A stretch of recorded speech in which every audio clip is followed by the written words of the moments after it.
So hi friends, welcome to bio study with Nikhil YouTube channel. Here we learn biology in simple way. So स्वागत है आप सभी का bio study with Nikhil YouTube channel पे। यहाँ पे हम बायोलॉजी सीखते हैं एक सिंपल वे के अंदर, ठीक है। तो आज देखेंगे क्लास 12th बायोलॉजी के ऊपर का एक video. So Maharashtra state board new syllabus हम देख रहे हैं। आपको पता ही है न्यू सिलेबस जो 2020 में चेंज हुआ है वो सिलेबस है न्यू।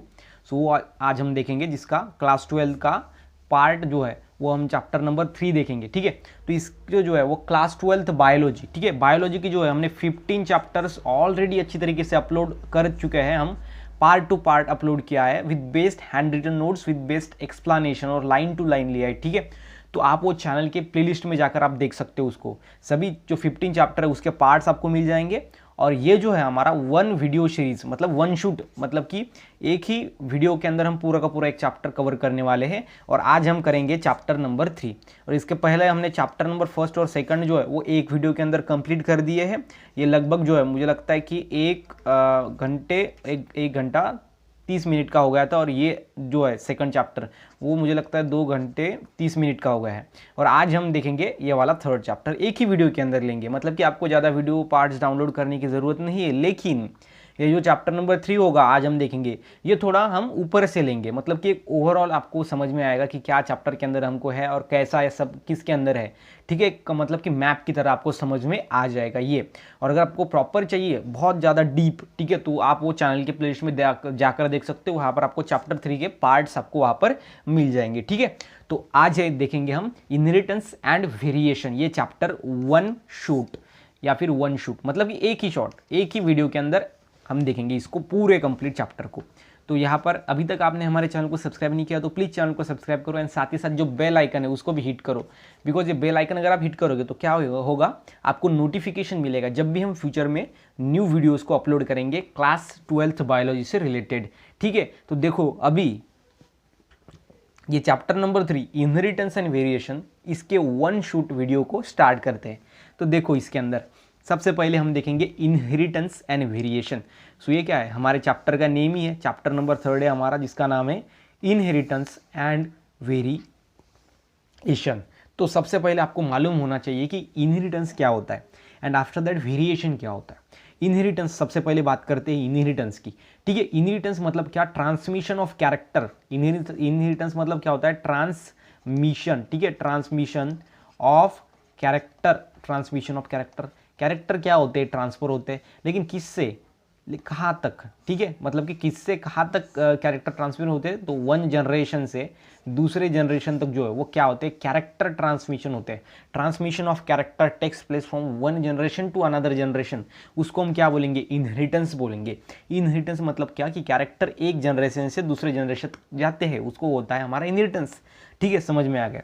सेकंड होता है वेरिएशन। वेरिएशन क्या होता है कि जो हमारे पेरेंट्स है और जो पेरेंट्स के बाद जो है वो यहाँ पर जो ऑफस्प्रिंग मिला, ठीक है, ऑफस्प्रिंग मतलब कि जो भी चाइल्ड है, ओके, सो वो हम उसको बोलेंगे ऑफस्प्रिंग। तो ये दोनों के अंदर क्या होगा, डिफरेंस होगा। आप और आपके जो पिताजी उनके अंदर डिफरेंस होगा, वो डिफरेंस को हम क्या बोलते हैं, तो वेरिएशन बोलते हैं, ठीक है। लेकिन कुछ ऐसे कैरेक्टर होंगे जो आपके पिताजी में और आपके अंदर सेम होंगे। क्यों सेम है, बिकॉज वो कैरेक्टर इनहेरिटेंस हुआ है, वो कैरेक्टर का इनहेरिटेंस हुआ है।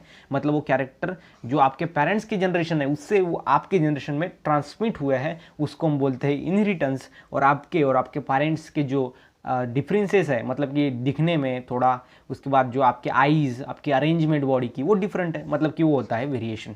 तो समझ में आ गया क्लियर, इनहेरिटेंस एंड वेरिएशन क्या होता है। यह है हमारा चैप्टर का नेम, ठीक है। चैप्टर का नेम ही आपको मालूम होना चाहिए, बिकॉज चैप्टर का नेम एक यहाँ पर पूरे चैप्टर को लगे ऐसा रखा होता है, इसलिए चैप्टर का नेम बहुत ज़्यादा इंपॉर्टेंट है मुझे लगता है, ठीक है। तो ये हो गया आपका इनहेरिटेंस एंड वेरिएशन, ये चैप्टर का नेम पूरा का पूरा हो गया हमारा, पोस्टमार्टम इसका समझ में आ गया। देन देखो chromosome and mechanism of inheritance. देखो क्रोमोसोम्स क्या होती है, क्रोमोसोम्स क्या करती है पता है आपको। क्रोमोसोम कहाँ पर होती है, जो हमारा एक ऐसा क्या होती है, सेल होती है, सेल के अंदर न्यूक्लियस होता है और न्यूक्लियस के अंदर होता है क्रोमैटिन मटेरियल। और क्रोमैटिन मटेरियल मतलब ही क्रोमोसोम्स। और क्रोमोसोम्स क्या करती है, कैरी करती है, क्या इंफॉर्मेशन कैरी करती है, ठीक है, chromosomes, okay. And mechanism of inheritance, mechanism बोले तो क्या होता है कि एक्चुअली में कैसे ये टेक्स प्लेस होता है। इनहेरिटेंस मतलब आपको पता है, इनहेरिटेंस मतलब क्या कि ट्रांसमिशन ऑफ कैरेक्टर, लेकिन इसका मैकेनिज्म कैसा है। मैकेनिज्म मतलब कि वो कौन कौन सी स्टेप्स के अंदर होता है वो देखेंगे मैकेनिज्म के अंदर, ठीक है। ओके, सो यहाँ पर देखो ये हेरिडिटी है, क्या है, हेरिडिटी। हेरिडिटी मतलब क्या होता है, हेरिडिटी मतलब होता है ट्रांसमिशन ऑफ कैरेक्टर, उसको ही हम बोलते हैं इनहेरिटेंस। इनहेरिटेंस का ही दूसरा नाम होता है हेरिडिटी। यहाँ पर आपको कभी भी कंफ्यूज नहीं होना है कि इनहेरिटेंस का मतलब होता है ट्रांसमिशन और हेरिडिटी का मतलब भी होता है कि कैरेक्टर एक जनरेशन से दूसरे जनरेशन तक जाते हैं, उसको हम बोलेंगे हेरिडिटी। ठीक है, हेरिडिटी और इनहेरिटेंस एक ही है, तो ये आपको ध्यान में रखना है सिंपल वे के अंदर। ठीक है, उसके बाद जो है नेक्स्ट देखो, ग्रेगर मेंडल हिस्ट्री। सो ग्रेगर मेंडल की हिस्ट्री हम पढ़ेंगे। क्यों पढ़ेंगे, वाई, ओके। ग्रेगर मेंडल जो है वो, उनको हम बोलते हैं फादर ऑफ जेनेटिक्स। क्या बोलते हैं इनको, father of genetics, father of genetics. ठीक है, तो मैंने आपको बता दिया कि ग्रेगर मेंडल को हम फादर ऑफ जेनेटिक्स बोलते हैं, लेकिन आप बोलेंगे कि फादर ऑफ जेनेटिक्स क्यों, सो ये कैसे रिलेटेड है इस चैप्टर से। ठीक है, तो ये सवाल अगर आपको आ रहा है तो देखो इसका आंसर है, ग्रेगर मेंडल जो है वो फादर ऑफ जेनेटिक्स है। तो अभी फादर ऑफ जेनेटिक्स मतलब आपको समझ में आ रहा है थोड़ा थोड़ा कि जेनेटिक्स में इन्होंने अच्छा काम किया होगा, इसलिए हम इसको बोलते हैं फादर ऑफ जेनेटिक्स। तो फादर ऑफ जेनेटिक्स है, तो जेनेटिक्स मतलब क्या, तो जेनेटिक्स मतलब ऐसी ब्रांच जिसके अंदर हम हेरिडिटी, किसकी, हेरिडिटी, और उसके बाद है वेरिएशन। हेरिडिटी एंड वेरिएशन की जिस ब्रांच के अंदर हम स्टडी करते हैं ना, उसको हम बोलेंगे जेनेटिक्स। और ये जेनेटिक्स के फादर है ग्रेगर मेंडल, और इसीलिए इस इनहेरिटेंस एंड वेरिएशन चैप्टर के अंदर हम पढ़ रहे हैं ग्रेगर मेंडल की हिस्ट्री। ठीक है, समझ में आ गया। इनहेरिटेंस का मतलब होता है हेरिडिटी। ठीक है, और हेरिडिटी और वेरिएशन ये हमारा चैप्टर का नेम ही है।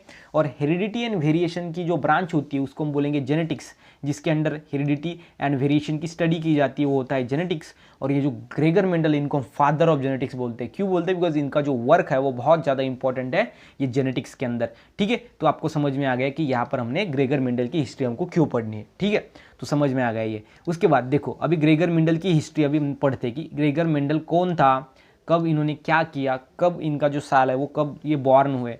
सबसे पहले तो ये जो बॉर्न हुए, ठीक है, बॉर्न कब हुए, ये हुए 22 जुलाई। ठीक है, 22 जुलाई 1822 ये बॉर्न हुए। तब in village of Austria, Austria के विलेज में, पुअर फैमिली के जो है, फार्मर के फैमिली में ये जो है बॉर्न हुए। और इन्होंने क्या किया, अपना फेमस एक्सपेरिमेंट किया, वो था 1856 के अंदर। वो था उसका एक्सपेरिमेंट जो है वो था सिंपल में हाइब्रिडाइजेशन। कौन सा एक्सपेरिमेंट, हाइब्रिडाइजेशन, हाइब्रिडाइजेशन। ठीक है, ये हाइब्रिडाइजेशन जो एक्सपेरिमेंट था उन्होंने किसके ऊपर किया, तो एक प्लांट था, उसका नाम था garden, okay, garden pea, garden pea. उसका साइंटिफिक नेम क्या है, इसका साइंटिफिक नेम है गार्डन पी का पीजम सटाइवम। क्या है, पीजम सटाइवम। ठीक है, गार्डन पी का, जिसको हम वटाना भी बोलते हैं। ठीक है, तो फेमस हाइब्रिडाइजेशन किया उन्होंने 1856 के अंदर। और इन्होंने लॉज दिए, monohybrid cross, dihybrid cross, law of dominance, law of inheritance of gametes और law of segregation of gamete. Okay, वो अब सभी हम देखेंगे आगे, हमको पढ़ने को है ही है। ठीक है, तो सबसे पहले इन्होंने क्या किया, तो गार्डन पी पे एक्सपेरिमेंट किया। ओके, एंड 1865 के अंदर, 1865 के अंदर उन्होंने अपना पेपर के अंदर उसको पब्लिश किया। और वो जर्नल उन्होंने पब्लिश किया जिसका नाम था annual proceeding of natural history society. तो ये आपको सिंपल में इसी तरीके से यहाँ पे ध्यान में रखना है। और उसके बाद जो है वो इनकी जो डेथ है वो हुई 1884 के अंदर इसकी हुई डेथ हो गई। ठीक है, 1884 के अंदर। तो अभी सिंपल बात यह आती कि जो ग्रेगर मेंडल है इन्होंने काम किया, इन्होंने फेमस हाइब्रिडाइजेशन एक्सपेरिमेंट किया। उसके बाद इन्होंने क्या दिया, मोनोहाइब्रिड लॉ दिया। उसके बाद डाइहाइब्रिड क्रॉस होते हैं। उसके बाद law of dominance, law of segregation of gamete और लॉ ऑफ इंडिपेंडेंट असॉर्टमेंट, ये लॉ इन्होंने दिए। लेकिन इनका जो वर्क था वो अनरिमेन रहा, मतलब किसी को समझा ही नहीं। ठीक है, ये यहाँ पर डेड हो गए। लेकिन इसके बाद जो है वो जो ग्रेगर मेंडल का वर्क था वो फाइंड किया 3 साइंटिस्ट लोगों ने। ठीक है, तो ये चले गए ऊपर। ठीक है, फिर भी इनको जो है वो किसी को मालूम नहीं था कि इसका एक्सपेरिमेंट बहुत ज़्यादा इंपॉर्टेंट है। और बाद में ये बन गए फादर ऑफ जेनेटिक्स, इनको बोलते हैं, बिकॉज इनका एक्सपेरिमेंट में बहुत ज़्यादा इंपॉर्टेंट था। और वो एक्सपेरिमेंट फिर बाद में किसने किया, हिज वर्क रिमेन अननोटिस, इनका वर्क जो है वो अननोटिस रहा, किसने इसको ध्यान भी नहीं दिया। लेकिन जो 19 है, अभी देखो 1884 के अंदर ये डेथ हो गए, लेकिन जो 19 साल था तब ये 3 साइंटिस्ट आए। फर्स्ट है Hugo de Vries, then Carl Correns, then Erich Tschermak. ठीक है, एक हॉलैंड से आया, एक जर्मनी से और एक ऑस्ट्रिया से। ये तीनों ने इनका वर्क जो है वो रिफाइंड किया। बाद में इसका जो वर्क है उसको बाद में फिर से लोगों के सामने लाए और ये बन गए फादर ऑफ जेनेटिक्स। ठीक है, पहले जो ये डेथ इनकी डाइड हो गई, ये डाई हो गए, फिर भी इनका जो वर्क है वो अननोटिस ही रहा। लेकिन जो 3 साइंटिस्ट लोग आए उन्होंने इसका वर्क फाइंड आउट किया और ये बन गए फिर बाद में फादर ऑफ जेनेटिक्स। और इनके ही लॉ आज हम इस चैप्टर के अंदर पढ़ने वाले हैं। ठीक है, तो ये आपको समझ में आ गया ग्रेगर मेंडल की हिस्ट्री। ठीक है, तो अभी देखो नेक्स्ट देखो, अभी ग्रेगर मेंडल की हिस्ट्री आपको पता चल गई, जेनेटिक्स भी आपको पता चल गया, चैप्टर का नेम जो है वो भी पता चल गया आपको, उसकी जो इन्फॉर्मेशन है।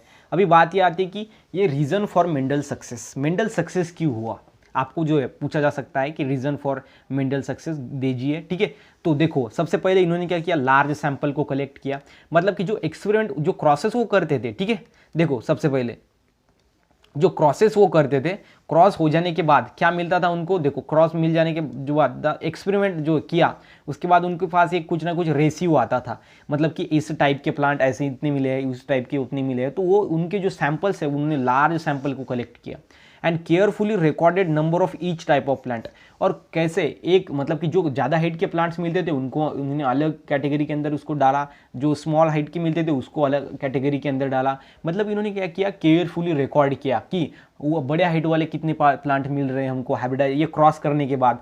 क्रॉस मतलब क्या होता है, तो सिंपल में जो फ्लावर होता है ना, दो प्लांट्स होते हैं, ठीक है, दो फ्लावर होते हैं, तो फ्लावर के अंदर दो यूनिट होता है, एक होता है एंथर, दूसरा होता है stigma. Stigma okay, stigma and anther, anther से बाद में पोलन ग्रेन स्टिग्मा के ऊपर जाते हैं, उसको हम पोलिनेशन बोलते हैं। तो इन्होंने क्या, ये क्या करते थे, ये स्टिग्मा था, ये दूसरा जो हमारा जो मतलब कि क्या था, ये दूसरा फ्लावर था या फिर प्लांट था, ये इसका जो पोलन ग्रेन है वो इसके ऊपर डालते थे, इसका पोलन ग्रेन इसके स्टिग्मा के ऊपर डालते थे, और ये दोनों के कैरेक्टर जो है वो तीसरे प्लांट के अंदर आता था, दोनों के कैरेक्टर दिखाता था वो।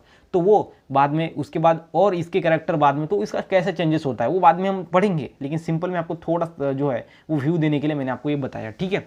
And he select garden pea for his experiment. जो गार्डन पी है जिसका नाम है गार्डन पी, उसको हम वटाना का प्लांट बोलते हैं, ठीक है, वटाना, ठीक है, मटार।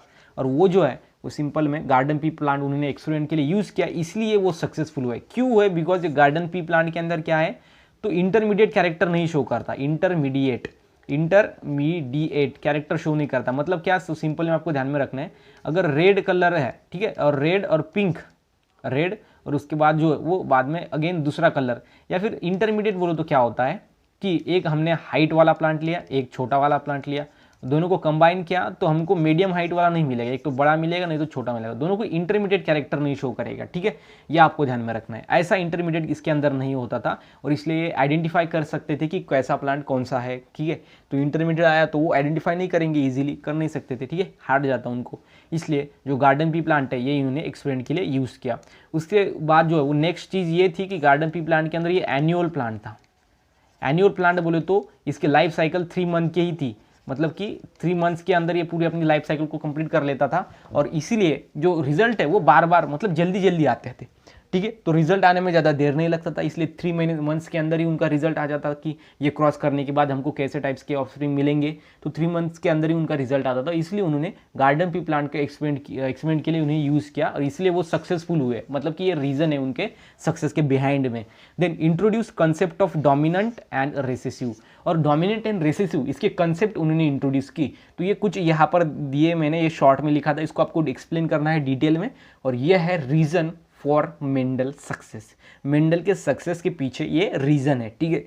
उसके बाद ये गार्डन पी प्लांट के अंदर एक इंपॉर्टेंट है कि इनके अंदर जो गार्डन पी प्लांट था, ये पी प्लांट, इसके अंदर ट्रेड 7 ट्रेड थे। कितने से 7 ट्रेड, मतलब मोर कॉन्ट्रास्टिंग कैरेक्टर। ये ट्रेड को मतलब हम क्या बोलेंगे, कैरेक्टर बोल देंगे, ठीक है।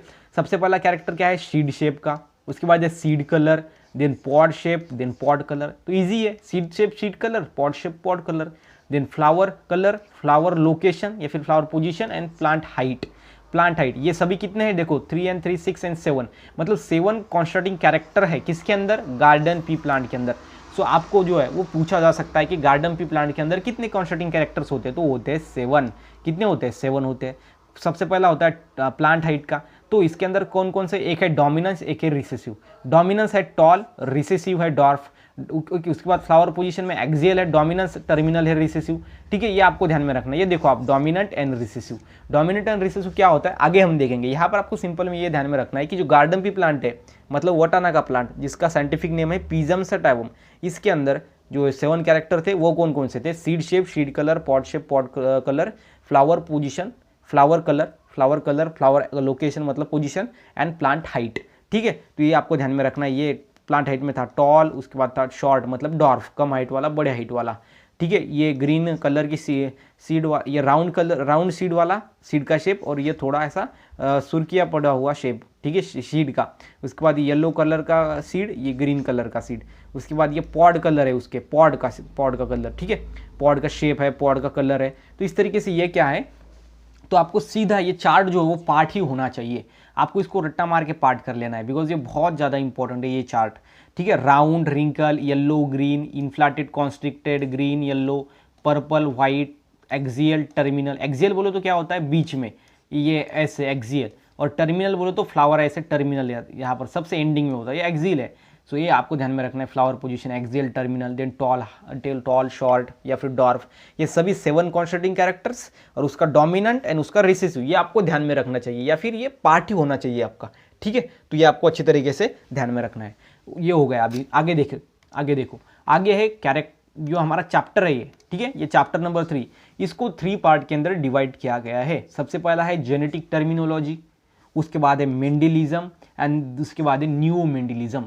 मेंडलिज्म बोलो तो क्या होता है, मेंडल का वर्क, क्या होता है, मेंडल ने दिया हुआ वर्क, वो हम पढ़ेंगे इसके अंदर। उसके बाद मेंडल को छोड़ के अदर प्लांट्स के अंदर या फिर एनिमल्स के अंदर कैसा बिहेवियर दिखता है, कैसे कैरेक्टर दिखते हैं, उसको हम बोलेंगे न्यू मेंडलिज्म, ठीक है। मतलब मेंडलिज्म को छोड़ के अदर ऑर्गेनिज्म कौन से कैरेक्टर शो करता है, वो होता है न्यू मेंडलिज्म।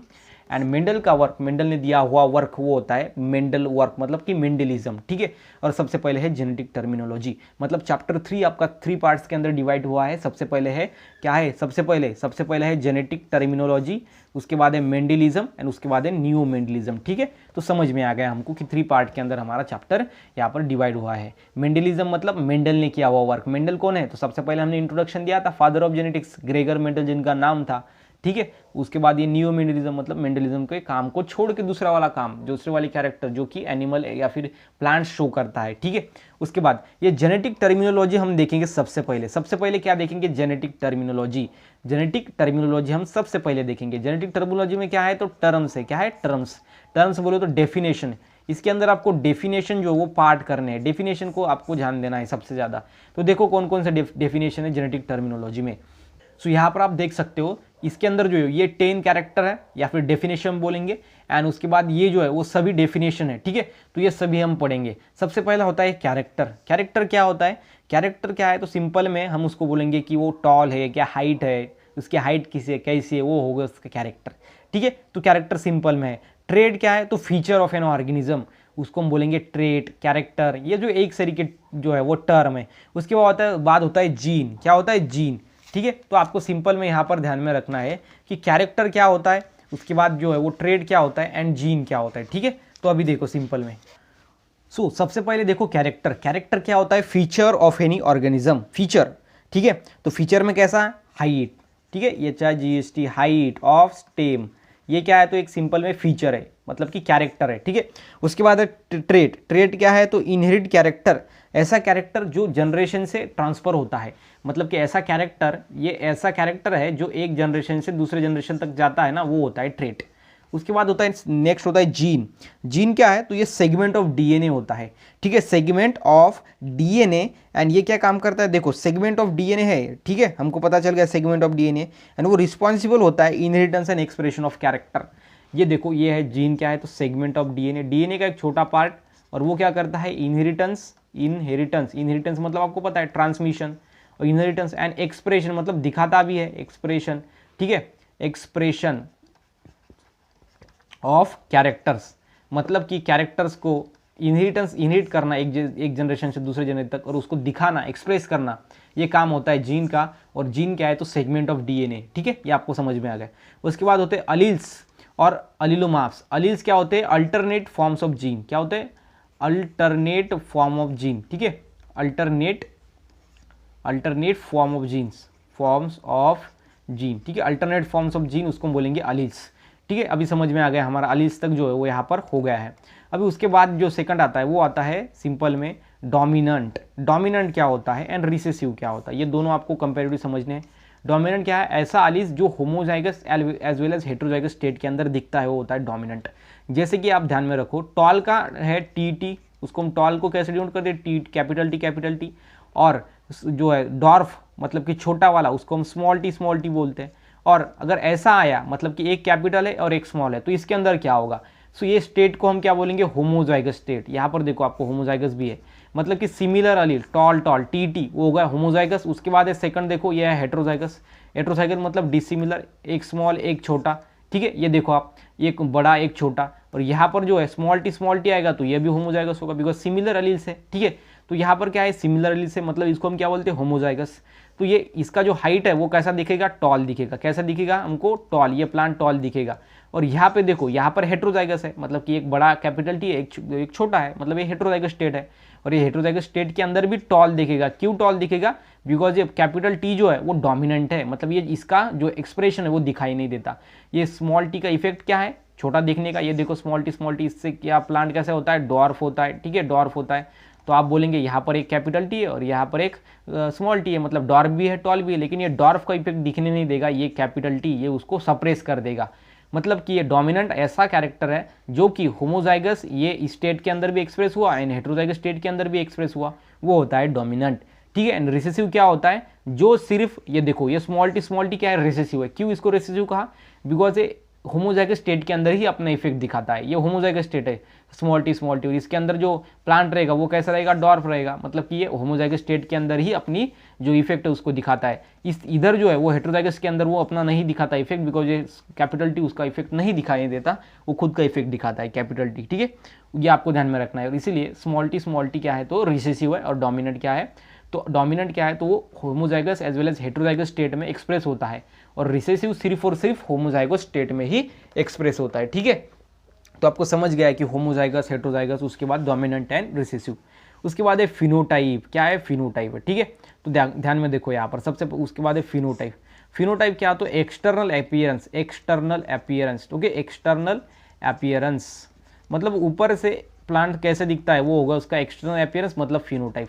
उसके बाद है जीनोटाइप। जीनोटाइप बोले तो इंटरनल अपीयरेंस, इंटरनल अपीयरेंस या फिर इंटरनल मेकअप भी बोलेंगे किसी ऑर्गेनिज्म का, उसको हम बोलेंगे जीनोटाइप, ठीक है। और ये होमोजाइगस एंड हेट्रोजाइगस आपका तो हो गई है अभी। होमोजाइगस बोलो तो सिमिलरली, जैसे स्मॉल टी, कैपिटल टी, और हेट्रोजाइगस मतलब डिसिमिलर अलील्स, जैसे कैपिटल टी, स्मॉल टी, ठीक है। Okay, capital T, small T, इतना ही, ठीक है। ये आपको ध्यान में रखना है यहाँ पर। सो ये सभी हो गए। उसके बाद है phenotypic ratio and genotypic ratio. Phenotypic ratio मतलब कि ऊपर से अगर हमारे पास देखो, हमारे पास 4 प्लांट्स हैं, 4 प्लांट्स के जो हाइट में देखें, मतलब ऊपर से ही देखेंगे, तो 2 हमको बड़े दिखेंगे और 2 हमको छोटे दिखेंगे, छोटे हाइट वाले। तो हमारा रेशियो जो निकल के आया वो होगा 2:2, लेकिन कैसा होगा? फिनोटाइपिक होगा, ठीक है। उसके बाद हमारे पास क्या है? जीनोटाइप का देखो, 4 हमारे पास प्लांट्स है, उसके अंदर के जो 2 प्लांट्स है वो क्या करते हैं? मीठे फ्रूट्स को प्रोड्यूस करते हैं।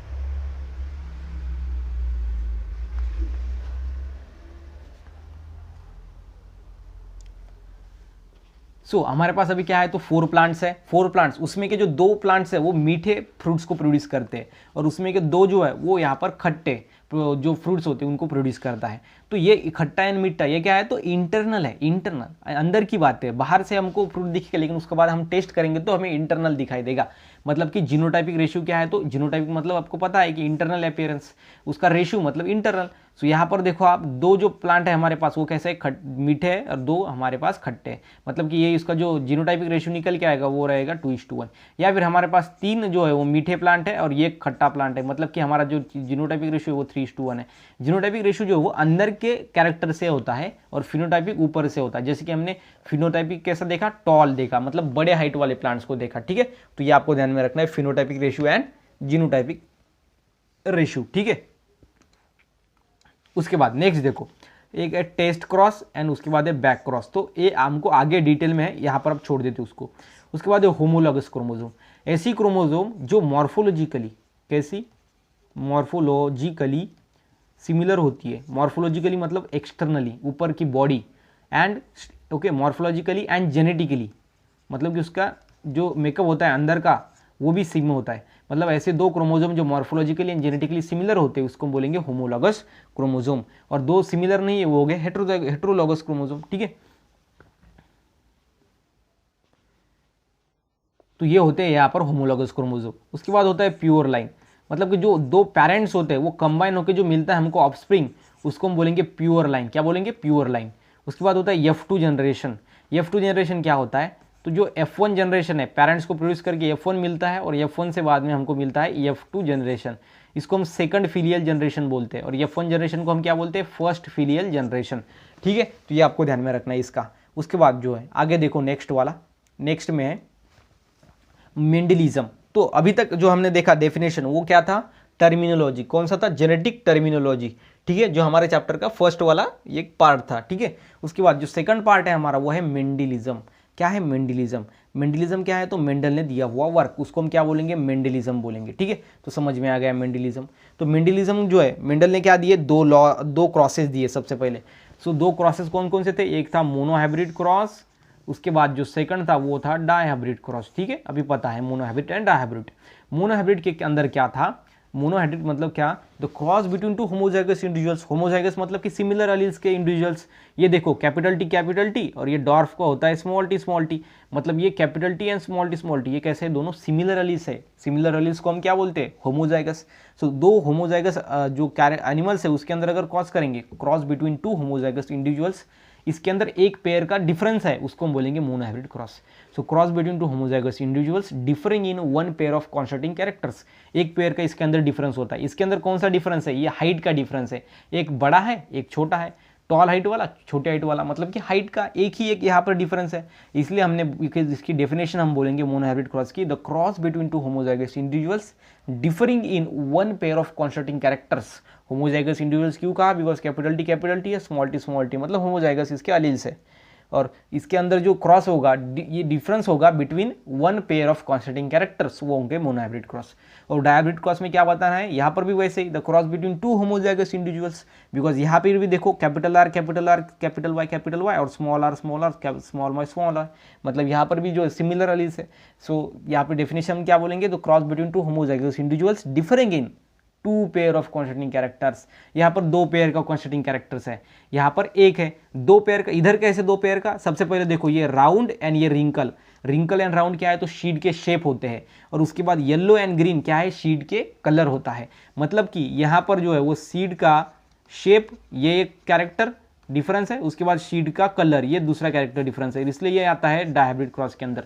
लेकिन जो मोनोहाइब्रिड क्रॉस है इसके अंदर सिर्फ और सिर्फ हाइट का ही एक जो वो कैरेक्टर का डिफरेंस है, इसलिए हम इसको बोलेंगे मोनोहाइब्रिड क्रॉस। ठीक है, ये आपको ध्यान में रखना है। ऐसे अगर आप पढ़ोगे ना तो कंपेरेटिव आपको ईजी वे के अंदर आपको ध्यान में आएगा। ठीक है, तो मेंडलिज्म के अंदर हमको पता चल गया। अभी इन्होंने क्या किया, क्रॉसेस किया, क्या किया, अभी देखो यहाँ पर ही है, हमने क्या किया, ये चार्ट को एक दूसरे के साथ ऐसा लगा के आपको ऐसा पढ़ा के लूंगा, अभी 1 घंटे के अंदर पूरा चैप्टर आपको समझ में आ जाएगा, डेफिनेटली आ जाएगा, कोई नहीं रोक सकता। तो देखो इधर से कैपिटल एक टी आया, इधर से स्मॉल टी लिया उन्होंने, और दोनों को मिला के बन गया हमारा फर्स्ट फिलियल जनरेशन, इसको बोलते हैं F1 जनरेशन। ठीक है, तो ये F1 जनरेशन हमको मिला capital T and small T. ठीक है, उसके बाद ये capital T and small T को हमने क्या किया, देखो उसको हमने इसके गैमेट्स गिराए, क्या गिराए, इसको गैमेट्स। इसके गैमेट्स कैसे गिरे, देखो ये capital T and small T जो है इसको हमने यहाँ पर सिंपल में डायरेक्ट आप यहाँ पर रख सकते हो, किसको, यहाँ पर देखो ये हम उसको बोलते हैं चेकर बोर्ड मेथड, जिसके अंदर जो है आपको एक मेल गैमेट लिखना है और फीमेल गैमेट। इसका जो capital T and small T है, एक कैपिटल टी यहाँ पे, एक स्मॉल टी यहाँ पे, एक कैपिटल टी यहाँ पे, एक स्मॉल टी यहाँ पे। ठीक है, इसको हम क्या बोलते हैं, चेकर बोर्ड मेथड बोलते हैं, जिससे हम गैमेट्स निकाल सकते हैं किसी भी दो यहाँ पर प्लांट्स के। ठीक है, तो उसके बाद यहाँ पर जो हमारा रिजल्ट निकल के आएगा वो कैसे होगा, देखो रिजल्ट आएगा हमारा, ये देखो ये दोनों कैपिटल टी यहाँ लिख देंगे, कैपिटल टी, उसके बाद ये कैपिटल टी और ये small T, capital T small T, उसके बाद ये स्मॉल टी, ये कैपिटल टी, और कैपिटल टी है पहले लिखेंगे कैपिटल टी स्मॉल टी, और उसके बाद ये स्मॉल टी और ये स्मॉल टी इसके साथ, ये small T and small T.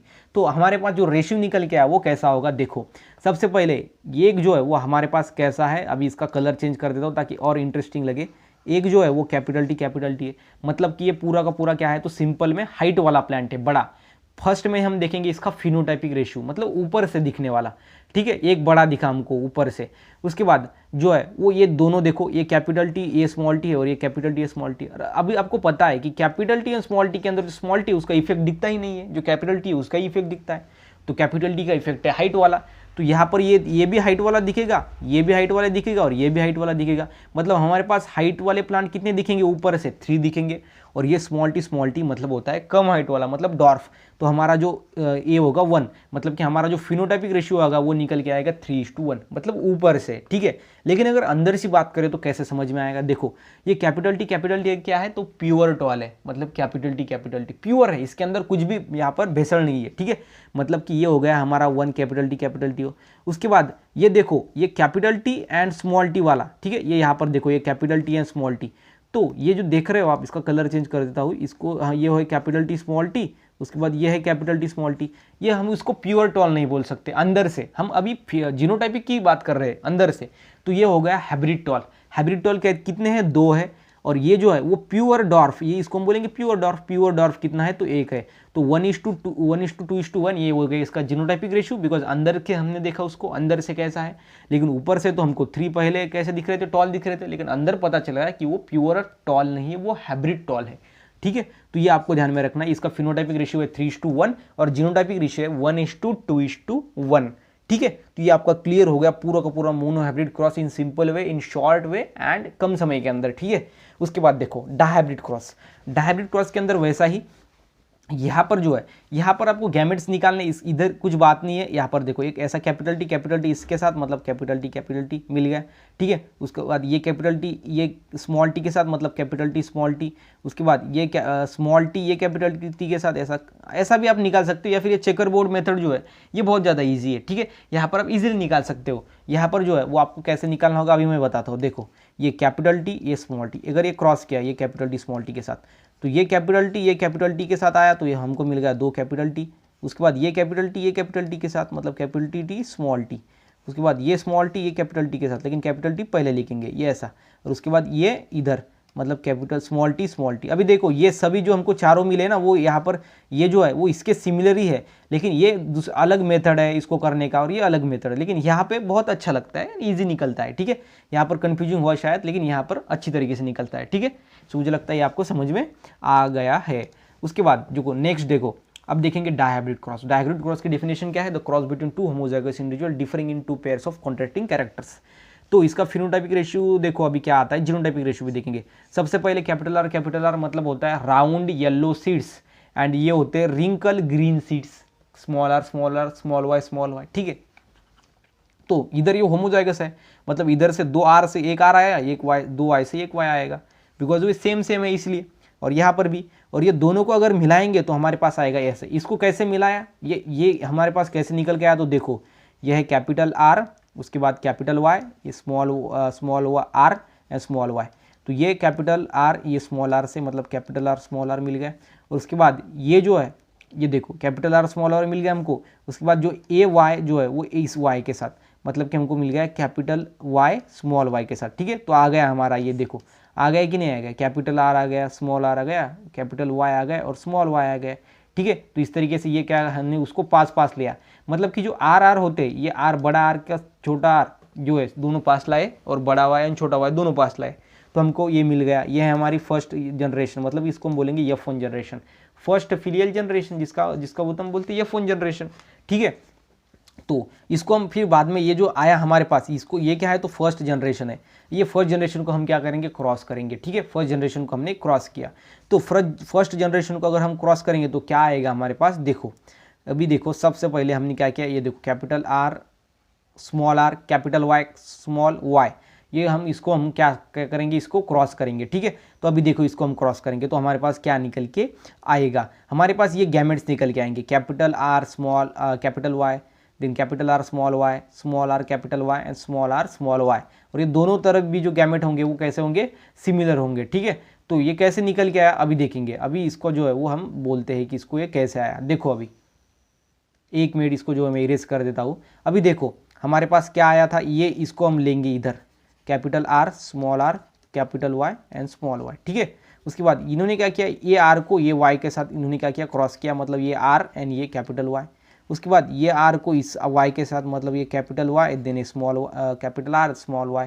उसके बाद ये आर को ये वाई के साथ, मतलब कि मिल गया small R capital Y, okay sorry ये कैपिटल वाई है, ठीक है, ये आपको ध्यान में रखना है। और उसके बाद ये स्मॉल आर स्मॉल वाई के साथ, ठीक है। तो ये देखो यहाँ पर निकल के आया, यही तो है कैपिटल वाई स्मॉल वाई, देखो है। उसके बाद capital Y small capital R small Y, capital R small Y. उसके बाद देखो स्मॉल आर कैपिटल वाई, देखो स्मॉल आर है कैपिटल वाई है, उसके बाद small R and small Y, ठीक है। तो ये भी आपको समझ में आ गया। मतलब कि यहाँ पर हमने सिंपल में क्या किया, एक आर छोटा आर बड़ा आर पास लाया सिर्फ और सिर्फ, और यहाँ पर उसके फिर बाद में ऐसे हमने ये आर को ये वाई के साथ, ये आर को ये दोनों वाई के साथ, और ये आर को फिर बाद में ये दोनों वाई के साथ ऐसा क्रॉस किया और हमारे पास ये निकल के आ गया, ठीक है। तो अभी बात आती है हम कहाँ तक आ गए, हमारे पास जो है वो ये निकल के आया। क्या निकल के आया, इससे हमने क्या निकाले, ये गैमेट्स निकालेंगे, ठीक है। और ये गैमेट्स को फिर बाद में हम ये F2 जनरेशन को जो है वो इस मेथड में अंदर डालेंगे, चेकर बोर्ड मेथड जिसको हम बोलते थे, इसको इसके अंदर हम इसको डालेंगे तो क्या मिलेगा। देखो ये कैपिटल आर, अभी देखो सबसे पहले ये कैपिटल आर कैपिटल वाई था ना, ये चारों, और उसी तरीके से ये चारों इधर हम लिख देंगे। ये होता है हमारा मेल गैमेट और ये होता है फीमेल गैमेट। मेल गैमेट का साइन होता है ऐसे, फीमेल गैमेट का साइन होता है ऐसे, ठीक है। ये आपको ध्यान में रखना है, फीमेल गैमेट का साइन एंड मेल गैमेट का साइन। सो अभी आप यहाँ पर देख सकते हो, यहाँ पर हमने उसको सिर्फ और सिर्फ अभी इसकी क्रॉस करेंगे, इसको कैपिटल आर, उसके बाद कैपिटल वाई, ठीक है। उसके बाद ये इसके साथ, मतलब कि कैपिटल आर, उसके बाद एक कैपिटल वाई स्मॉल वाई, ठीक है। उसके बाद ये इसके साथ, मतलब कि capital R small R capital Y, उसके बाद ये इसके साथ capital R small R capital Y and small Y, ठीक। इस तरीके से सभी को हम क्या करेंगे, क्रॉस करेंगे, सभी को क्रॉस करेंगे। और हमारे पास बाद में जो रेशियो निकल के आएगा वो होगा 9:3:1, ये होगा फिनोटाइपिक रेशियो ऊपर से, मतलब कि 9 एक कैरेक्टर शो करेंगे, उसके साथ 3 एक अलग कैरेक्टर को, 3 अलग कैरेक्टर को, एक अलग कैरेक्टर को, ओके। सो ये होगा 9:3:1। और जो जीनोटाइपिक रेशियो होगा वो होगा इसका 1:2:2:4:2:1:2:1, ठीक है। तो अभी देखो कैसे, ये 1:1:2:4, ये आपको ध्यान में रखना है, 1:2:4, 1:2:4, और उसके बाद 1:2:1:2 एंड 1:2:1, ठीक है। मतलब कि यहाँ पर ध्यान में रखना है, मतलब कि 1:2:2:4, 1:2:2:4, 1:2:1:2:1, 1:2:2:4, 1:2:1, ठीक है। ये इसका जीनोटाइपिक रेशियो। ये कैसे आया, ये आप इसको क्रॉस करेंगे और बाद में जो किताब में दिया हुआ है वो आपको समझ के लेना है, ओके। तो इसको हम अभी फास्ट लेंगे थोड़ा, ठीक है। ये समझ में आ गया आपको, जो ये आपको समझ में आ गया कि एक ऐसा देखो, एक मिलेगा आपको, ये मैं बता देता हूँ सबसे पहले, ये capital R small capital Y, ये पूरा का पूरा प्योर है, ठीक है। ये आपको मिलेगा एक, जो कि ये जीनोटाइपिक रेशियो के अंदर आता है एक, और जो एक लास्ट में है वो है सिंपल में ये स्मॉल आर और स्मॉल वाई, ये मिलेगा एक, वो यहाँ पे, और बीच में के जो मिलेंगे वो बीच में आते हैं, ठीक है। तो ये अगर आप निकालोगे ना तो आपको इजीली समझ में आएगा कि ये कैसा है, ठीक है। तो आप जो उसको समझ सकते हो, लेकिन फिर भी मैं आपको एक बता देता हूँ कैसा आपको बोलना है। तो अगर आपके पास ऐसा निकल के आया, ठीक है, ऐसा, तो ये जो है वो इसको हम क्या बोलेंगे। तो देखो ये कैपिटल आर स्मॉल आर है, कैपिटल आर का इफेक्ट क्या होता है, ये स्मॉल आर का इफेक्ट को दिखने नहीं देता। कैपिटल आर का इफेक्ट क्या होता है, देखो कैपिटल आर का इफेक्ट होता है राउंड का, इसलिए ये प्लांट कैसे दिखेगा, राउंड दिखेगा। उसके बाद ये कैपिटल वाई है और उसके साथ साथ स्मॉल वाई है, लेकिन स्मॉल वाई का इफेक्ट दिखता ही नहीं है, ये कैपिटल वाई का इफेक्ट दिखेगा। तो कैपिटल वाई का इफेक्ट कैसा दिखेगा, ये देखा गया कैपिटल वाई का इफेक्ट, देखो ये येलो, मतलब कि राउंड येलो सीड दिखेंगे, ये मतलब ये capital R small Y, capital Y small Y, इसका इफेक्ट ये होता है राउंड येलो सीड, ठीक है। इस तरीके से आप इसको कैलकुलेट कर सकते हो, राउंड येलो सीड। लेकिन अगर आपके पास ऐसा है कैपिटल आर स्मॉल आर, उसके बाद एक कैपिटल वाई, ठीक है, या फिर ये स्मॉल वाई, ठीक है। कैपिटल आर, ये देखो ये capital R and small R है, लेकिन कैपिटल आर अपना ही इफेक्ट दिखाएगा, स्मॉल आर का नहीं दिखना ही देगा, बिकॉज वो डोमिनेंट है, और इसलिए यहाँ पर दिखाई क्या देगा हमको, राउंड, क्या दिखाई देगा, राउंड। और ये स्मॉल वाई है, और स्मॉल वाई का इफेक्ट देखो क्या होता है, ग्रीन, मतलब कि ये कैसे सीड होंगे, देखो राउंड ग्रीन सीड होंगे, ठीक है। तो ये आपको ध्यान में रखना है कि कैसे आप कैलकुलेट कर सकते हो। तो ऐसे ग्राउंड ग्रीन, उसके बाद राउंड येलो, सो ऐसे आपको 9:3:3:1 मिलेंगे। और जीनोटाइपिक अगर बात करें तो 1:2:2:4:1:1 ऐसा आपको मिल जाएगा, ठीक है। तो ये आपको ध्यान में रखना है। उसके बाद मेंडल ने जो वो 3 लॉ को दिया, ठीक है। मेंडल ने क्या दिया, 3 लॉ दिए। सबसे पहला होता है लॉ ऑफ डोमिनेंट, देन उसके बाद है law of segregation of gamete and law of independent assortment, ठीक है। ये 3 लॉ को दिया। लेकिन जो लॉ ऑफ डोमिनेंस है, ठीक है, अभी आप यहाँ पे ध्यान में दो एक बात कि जो लॉ ऑफ डोमिनेंस है ये फर्स्ट वाला और उसके बाद ये सेकंड वाला लॉ, ये दोनों मोनो हाइब्रिड क्रॉस के ऊपर डिपेंड है, और इसलिए मैंने ये मोनो हाइब्रिड क्रॉस का क्या लिया है यहाँ पर, ये चार्ट लिया है, ठीक है। सो ये मेंडल ने 3 लॉ दिए और उसमें के जो फर्स्ट 2 लॉ है वो मोनोहाइब्रिड क्रॉस के ऊपर डिपेंड होते हैं और बाकी का जो तीसरा लॉ है वो डायहाइब्रिड क्रॉस के ऊपर डिपेंड है। तो ये मोनोहाइब्रिड क्रॉस के ऊपर डिपेंड है, इसलिए मैंने यहाँ पर मोनोहाइब्रिड का चार्ट लगा दिया बिकॉज आपको समझा सकूँ, ठीक है। तो लॉ ऑफ डोमिनेंस क्या कहता है कि जब क्रॉस होता है दो होमोजाइगस इंडिविजुअल्स बीच में, तो cross between two homozygous individuals produce F1 generation, वो क्या करता है F1 जनरेशन को प्रोड्यूस करता है, ये होमोलॉगस इंडिविजुअल्स और ये भी होगा होमोलॉगस इंडिविजुअल्स, इसके अंदर क्रॉस होगा और वो F1 जनरेशन को प्रोड्यूस करेगा और ये F1 जनरेशन के अंदर क्या मिलेगा हमको टॉल मिलेंगे और टॉल क्या है तो डोमिनेंस है, इसलिए इसको बोलेंगे लॉ ऑफ डोमिनेंस, ठीक है। तो ये इजी वे के अंदर आपको समझ में आ गया। उसके बाद law of segregation of gamete क्या बोलता है कि जो यहाँ पर गैमेट्स होते हैं वो सेग्रीगेट होते हैं जब गैमेट फॉर्म होता है। यहाँ पर देखो आप, यहाँ पर क्या दिख रहा है हमको टॉल दिख रहा है बिकॉज ये कैपिटल टी स्मॉल टी का इफेक्ट दिखने नहीं दे रहा है। कैपिटल टी का इफेक्ट है टॉल, स्मॉल टी का इफेक्ट है डॉर्फ, लेकिन स्मॉल टी का इफेक्ट दिखने नहीं दे रहा, इसलिए जो प्लांट है वो दिखेगा टॉल, ठीक है। तो ये टॉल जो होगा ये दिखा हमको, ठीक है। लेकिन लॉ ऑफ सेग्रीगेशन का ऐसा कहना है कि जब गैमेट फॉर्म होते हैं तब ये जो अलील्स होते हैं वो सेग्रीगेट हो जाते हैं, okay at the time of gamete formation वो सेग्रीगेट हो जाते हैं और इसलिए जो है वो सेग्रीगेट हुए ये बन गया और उसके बाद जो बाद में हमको क्या मिला इसका F2। ये देखो ये F1 में क्या मिला हमको सभी टॉल मिला, लेकिन जब गैमेट फॉर्म हुए ये देखो यहाँ पर क्या हुआ उन्होंने गैमेट बनाए हमने, ये मेल गैमेट और फीमेल गैमेट, जब गैमेट फॉर्म हुए तो वो सेग्रीगेट हो गए और उसके बाद हमको एक न्यू कॉम्बिनेशन मिला, ठीक है। Law of segregation of gamete का क्या कहना है कि जब गैमेट फॉर्म होते हैं at the time of gamete formation they segregate from each other and result in formation of new combination हमको मिलता है। जैसे कि ये कैपिटल टी मिल गया, उसके बाद हमने क्या देखा था capital T small T and small T, इस तरीके से वो सेग्रीगेट हो गए at the time of gamete formation and reappear in F2 generation. देखो F2 जनरेशन के अंदर वो रीअपीयर हो गए, क्योंकि कैसे हो गए रीअपीयर, ये देखो स्मॉल जो है मतलब कि ये इसको हम बोलेंगे डॉर्फ, क्या बोलेंगे ये डॉर्फ। क्या ये F1 जनरेशन के अंदर था? F1 जनरेशन के अंदर वो नहीं था, F1 जनरेशन के अंदर वो नहीं था, लेकिन वो F2 के जनरेशन के अंदर क्यों आया? Because of the law of segregation of gamete. जब F1 जनरेशन के अंदर वो नहीं था तब क्या हुआ गैमेट फॉर्म हुए और वो सेग्रीगेट हो गया और F2 जनरेशन के अंदर बाद में क्या हो गया रीअपीयर हो गया। इसका तो मतलब है law of segregation of gamete, ठीक है। At the time of gamete formation जो अलील्स होते हैं, इसका देखो स्टेटमेंट देखो, law of segregation of gamete says that the alleles segregate at the time of gamete formation. F1 generation के अंदर वो यहाँ पर जो स्मॉल था मतलब कैपिटल स्मॉल टी इसका इफेक्ट ही नहीं था डॉर्फ का, मतलब कि at the time of gamete formation okay alleles segregate at the time of gamete formation and reappear in F2 generation के देखो ये F2 जनरेशन के अंदर ये स्मॉल टी ये रीअपीयर हो गए, लेकिन F1 जनरेशन के अंदर इतनी वैरायटी ही नहीं थी, लेकिन F2 के अंदर वैरायटी है बिकॉज अलील्स सेग्रीगेट हो गए at the time of gamete formation and reappear हो गए F2 जनरेशन। वही कहता है हमारा law of segregation of gamete. मतलब गैमेट्स क्या होते हैं, अलील जो होते हैं गैमेट के अंदर वो सेग्रीगेट होते हैं जब गैमेट फॉर्म होता है, तो ठीक है। तो ये दोनों इसके ऊपर बेस है, इसलिए हमने ये इसको ले लिया, ठीक है। उसके बाद जो वो आगे देखो नेक्स्ट वाला है लॉ ऑफ इंडिपेंडेंट असॉर्टमेंट। ये क्या है तो मेंडल का थर्ड लॉ है। मेंडल का थर्ड लॉ कौन सा है तो लॉ ऑफ इंडिपेंडेंट असॉर्टमेंट। तो लॉ ऑफ इंडिपेंडेंट असॉर्टमेंट क्या कहता है, देखो ये दो है वो डायहाइब्रिड क्रॉस के ऊपर डिपेंड है और इसलिए मैंने ये डायहाइब्रिड क्रॉस के यहाँ पर क्या ले लिए चार्ट ले लिए। और इंडिपेंडेंट असॉर्टमेंट क्या कहता है कि इनहेरिटेंस ऑफ वन पेयर जो होता है वो टोटली इंडिपेंडेंट होता है इनहेरिटेंस ऑफ अनदर पेयर। मतलब कि यहाँ पर देखो आप कैपिटल आर स्मॉल आर, देखो capital R small R capital Y small Y, ये क्या है पेयर्स है, ओके। और ये एक पेयर का इनहेरिटेंस दूसरे पेयर के ऊपर डिपेंड नहीं होता है। ये कैसा समझ में आया हमको, बिकॉज यहाँ पर जो मिल के आया हमको वो 9:3:3:1 ये हमको मिला, ये 4 टाइप के प्लांट्स हमको मिले।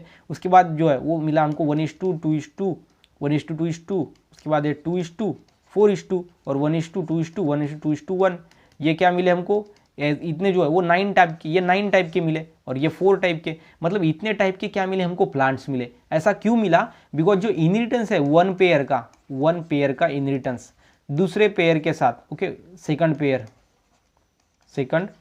पेयर के साथ जो इनहेरिटेंस है इसका वो इंडिपेंडेंट है। मतलब ये पेयर इनहेरिटेंस मतलब ट्रांसमिशन, ये पेयर को अगर ट्रांसफर होना है तो ये इसके ऊपर डिपेंड नहीं है, अगर ये पेयर को ट्रांसफर हो रहा है तो ये इसके ऊपर डिपेंड नहीं है। मतलब ये दोनों के ऊपर क्या है तो ये इंडिपेंडेंट है, एक दूसरे के ऊपर डिपेंड नहीं है और इसलिए वो ट्रांसफर हो सकते हैं खुद के अनुसार किसी भी पेयर के साथ। और इसलिए यहाँ पर 4 टाइप के, यहाँ पर 9 टाइप के कैरेक्टर या फिर प्लांट्स हमको मिले हैं, बिकॉज यहाँ पर जो इनहेरिटेंस है एक पेयर का वो दूसरे पेयर के ऊपर डिपेंड नहीं है और इसलिए यहाँ पर ये 4 एंड ये जीनोटाइप के अंदर हमको 9 टाइप के प्लांट्स मिले बिकॉज यहाँ पर जो इनहेरिटेंस है मतलब ट्रांसमिशन है एक पेयर का, वो दूसरे पेयर के ऊपर डिपेंड नहीं है, और इसी को ही हम बोलते हैं लॉ ऑफ इंडिपेंडेंट असॉर्टमेंट।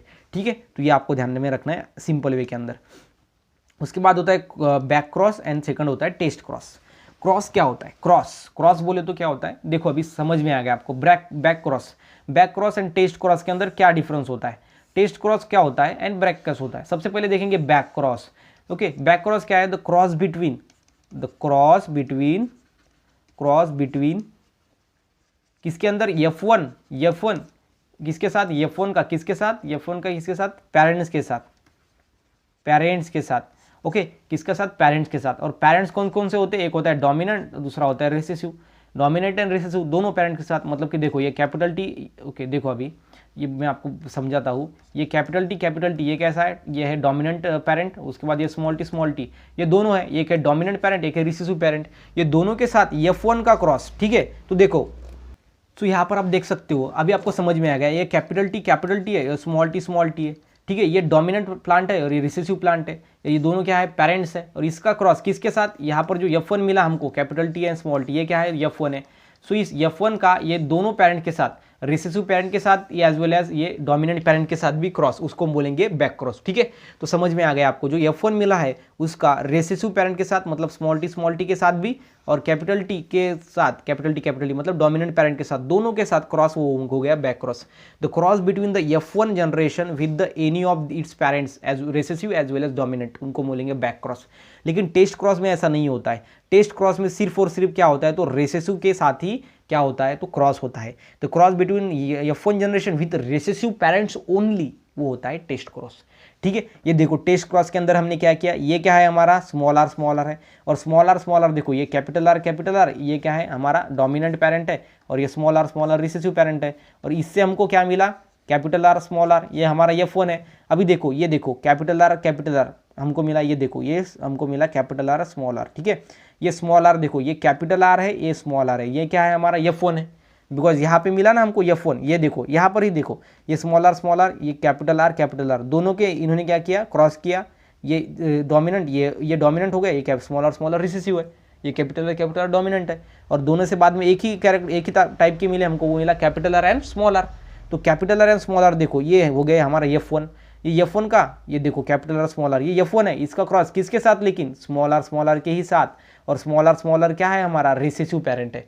तो यहाँ पर क्या होता है? F1 जनरेशन का क्रॉस होता है with recessive parent only, recessive parents के ही साथ। लेकिन यहाँ पे जो है वो रेसेसिव पेरेंट के साथ नहीं होता बैक क्रॉस, वो दोनों के साथ भी होता है, रेसेसिव भी के साथ भी और डोमिनेंट के साथ भी। लेकिन टेस्ट क्रॉस में रेसेसिव के साथ भी होता है। और बाद में हमको मिलता है, ये सभी हमको क्या मिलेंगे? ये मिलेंगे half of the flower violet and half of the flower are white. मतलब अननोन अगर किसी के हमको निकालने हैं जीनोटाइप, ऐसे प्लांट्स के हमको जीनोटाइप निकालने हैं जो हमको मालूम नहीं, वो हम निकाल सकते हैं with the help of test cross. Test cross सिर्फ इतना ही ध्यान में रखो, cross of F1 generation with recessive parents only, वो होता है test cross. And back cross होता है the cross of F1 generation with recessive as well as dominant parents. ये ध्यान में रखना है आपको दोनों क्रॉस के बारे में। ठीक है, कंपेरेटिव देखा। उसके बाद है न्यू मेंडलिज्म। क्या है? न्यू मेंडलिज्म है। न्यू मेंडलिज्म मतलब कि मेंडलिज्म को छोड़ के, अभी मेंडलिज्म का वर्क खत्म हो गया है। सबसे पहले हमने क्या खत्म किया? जेनेटिक टर्मिनोलॉजी, वो भी खत्म हो गया। उसके बाद है अभी ये न्यू मेंडलिज्म का वर्क भी देखा, जिसके अंदर 2 क्रॉसेस देखे, mono hybrid and dihybrid cross. उसके बाद 3 लॉ देखे, law of dominant, law of segregation of gamete और लॉ ऑफ इंडिपेंडेंट असॉर्टमेंट। अब देखेंगे न्यू मेंडलिज्म, मतलब मेंडलिज्म को छोड़ के, मेंडल के वर्क को छोड़ के अदर कैसे कैरेक्टर शो करता है एक एनिमल या फिर प्लांट्स, वो आता है न्यू मेंडलिज्म के अंदर। ठीक है, तो न्यू मेंडलिज्म के अंदर आता है जेनेटिक इंटरेक्शन। जेनेटिक इंटरेक्शन मतलब क्या? जेनेटिक मतलब होता है जीन, एंड इंटरेक्शन बोलो तो इसके अंदर की क्या बोले हम? रिएक्शन या फिर एक्शन बोलेंगे उसको, दोनों के अंदर की एक्शन मतलब इंटरेक्शन। 2 जीन के अंदर कैसा इंटरेक्शन होता है उसको हम बोलेंगे जेनेटिक इंटरेक्शन। और ये जेनेटिक इंटरेक्शन 2 टाइप का होता है। सबसे पहला है इंट्राजेनिक इंटरेक्शन एंड सेकंड है इंटरजेनिक इंटरेक्शन। इंट्राजेनिक इंटरेक्शन मतलब क्या? इंट्रा मतलब सबसे पहले आप ध्यान में रखो, कहीं पे अगर आप जाओगे तो इंट्रा अगर आपको ध्यान अगर आया वर्ड, तो इसका मीनिंग होता है सेम मॉलिक्यूल के अंदर। और यह है इंट्राजेनिक, मतलब कि एक ऐसा जीन है इसके अंदर अलील्स है, ये अलील्स, ये अलील्स, ये ऐसे अलील्स, ये दोनों अलील के साथ एक दूसरे के साथ जो एक्शन रहेगा, जो ये काम करेंगे, उसको हम बोलेंगे इंट्राजेनिक इंटरेक्शन। और सेकंड होता है इंटरजेनिक। इंटर मतलब होता है टू डिफरेंट, मतलब दो के मतलब कंपैरिजन में, मतलब कि इंटरजेनिक इंटरेक्शन मतलब कि ये देखो दो जीन है और ये दो जीन के अंदर ये क्या है, तो ये डॉट डॉट क्या है, तो अलील्स है, ठीक है। ये दो जीन के अंदर ये ऐसा हमने अलील्स ड्रॉ के लिए, और ये अलील्स के साथ ये अलील्स के साथ ये दोनों का इंटरेक्शन को हम बोलेंगे इंटरजेनिक इंटरेक्शन। बिकॉज ये क्या है, तो interaction between alleles of two different gene, उनको हम बोलेंगे intergenic interaction. And intragenic interaction, the alleles of the same gene, the interaction between the alleles of same gene और interaction between alleles of only single gene, एक single gene के हुआ जो alleles है उसके दोनों के अंदर का इंटरेक्शन, उसको हम बोलेंगे इंट्राजेनिक।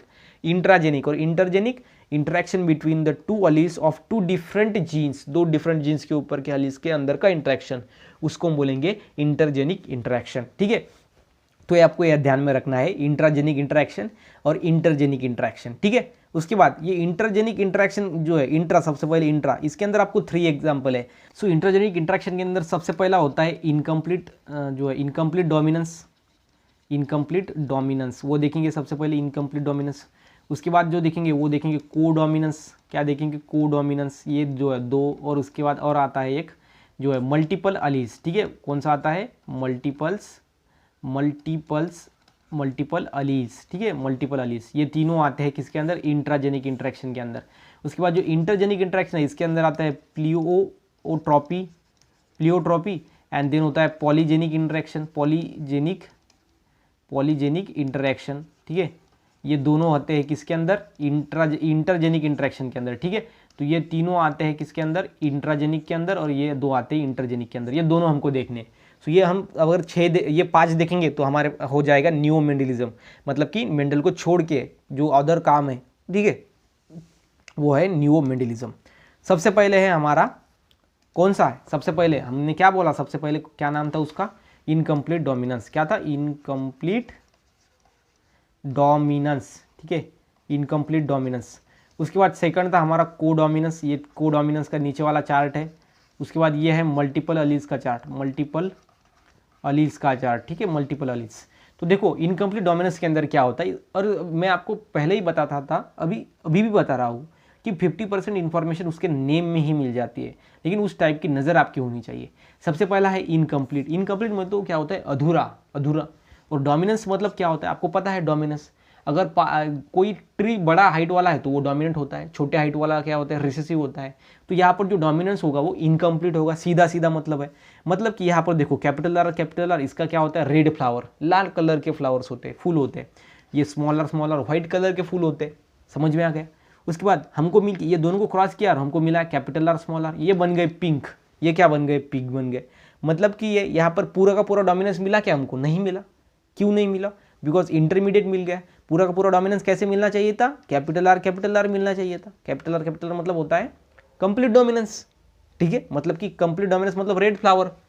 तो यहाँ पर कंप्लीट डोमिनेंस नहीं मिला, हमको इनकम्प्लीट डोमिनेंस मिला, ठीक है। तो यहाँ पर अगर कैपिटल आर आया तो वो बन जाता हमारा, क्या बन जाता हमारा, सिंपल में वो बन जाता कंप्लीट डोमिनेंस। ये हमको मिल गया पिंक फ्लावर। लेकिन जो हमारे मेंडलिज्म का वर्क था वहाँ पर ऐसा नहीं मिलता था, वहाँ पर टॉल मिला था हमको। क्या मिला था, वहाँ पे टॉल मिला था। मतलब सिंपल में हमने वहाँ पे क्या किया था, देखो उसके अंदर हमने ये कैपिटल टी और स्मॉल टी इसको क्रॉस किया और हमारे पास निकल के आया था कैपिटल टी स्मॉल टी, इसको हम क्या बोलते थे, टॉल बोलते थे, ठीक है। वहाँ पर क्या था, डॉर्फ, ये टॉल था और ये डॉट था, ये दोनों को क्रॉस करके ये फोन मिलता था, वो टॉल था, वो टॉल मिलता था। बिकॉज ये कैपिटल टी का इफेक्ट दिखता था, स्मॉल टी का नहीं दिखता था, वो उसको सप्रेस करता था। लेकिन यहाँ पे जो है यहाँ पर हमको टॉल नहीं मिला। यहाँ पर हमको टॉल के हिसाब से क्या मिलना चाहिए था, फिर रेड मिलना चाहिए था ना।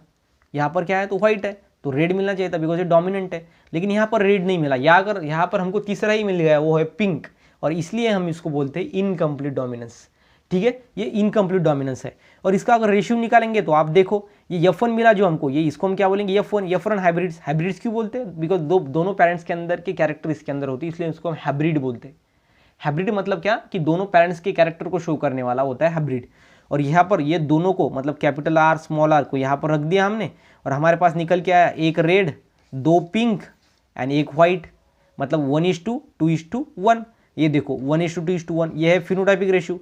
लेकिन जीनोटाइपिक रेशियो की अगर बात करें तो देखो 1 RR मतलब कि 1 रेड, उसके बाद 2 कैपिटल आर स्मॉल आर मतलब 2 पिंक और 1 व्हाइट, ठीक है। मतलब कि इसका genotypic ratio and phenotypic ratio दोनों सिमिलर है, 1:2:1 and 1:2:1। Genotypic ratio and phenotypic ratio same है, ठीक है। ये जीनोटाइपिक रेशियो फिनोटाइपिक रेशियो कैसे है आपको समझ में आ गया। कलर से पहला रेड पिंक एंड व्हाइट, एक रेड 2 पिंक 1 व्हाइट, और उसके बाद एक capital R 2 capital R small R and एक स्मॉल आर। ये हो गया हमारा इनकम्प्लीट डोमिनेंस, समझ में आ गया। उसके बाद होता है कोडोमिनेंस। अभी इनकम्प्लीट डोमिनेंस का जैसे हमने इन्फॉर्मेशन निकाला उसके नाम से, वैसे ही निकालेंगे कोडोमिनेंस का। को होता है हाफ, को मतलब कि हाफ डोमिनेंस। यहाँ पर इनकम्प्लीट डोमिनेंस था, यहाँ पर हाफ डोमिनेंस है। कैसे देखो, यहाँ पर देखो जो रेड कलर की काऊ थी उसको हमने व्हाइट कलर का जो बुल है जिसके साथ क्रॉस किया, तो क्या मिल गया हमको, रोन कलर की गाय मिल गई, रोन कलर का एनिमल मिल गया। और ये रोन कलर के जो एनिमल की बॉडी है उसके ऊपर ज़रा देखो आप, इसके ऊपर क्या है, हाफ डोमिनेंस दिख रहा है। बिकॉज डोमिनेंस का क्या कैरेक्टर है, रेड कलर का।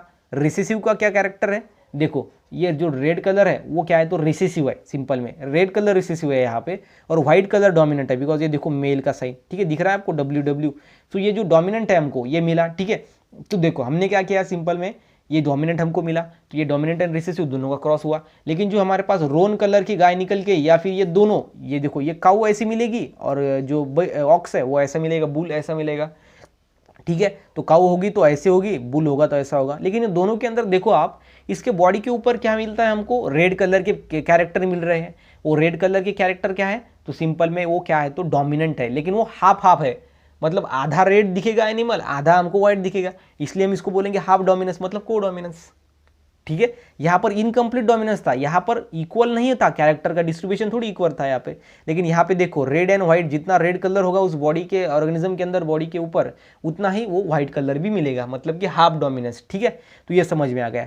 और ये दोनों को फिर बाद में अगर हम क्रॉस करेंगे, मतलब कि दोनों रोन हमारी काऊ को और रोन हमारे बुल को, तो हमारे पास निकल के आएगा एक सीधा सीधा रेड कलर का जो है काऊ, उसके बाद एक व्हाइट कलर का बैल निकल के आएगा जैसे कि पहले था, और एक फिर बाद में इंटरमीडिएट दोनों निकल के आएंगे।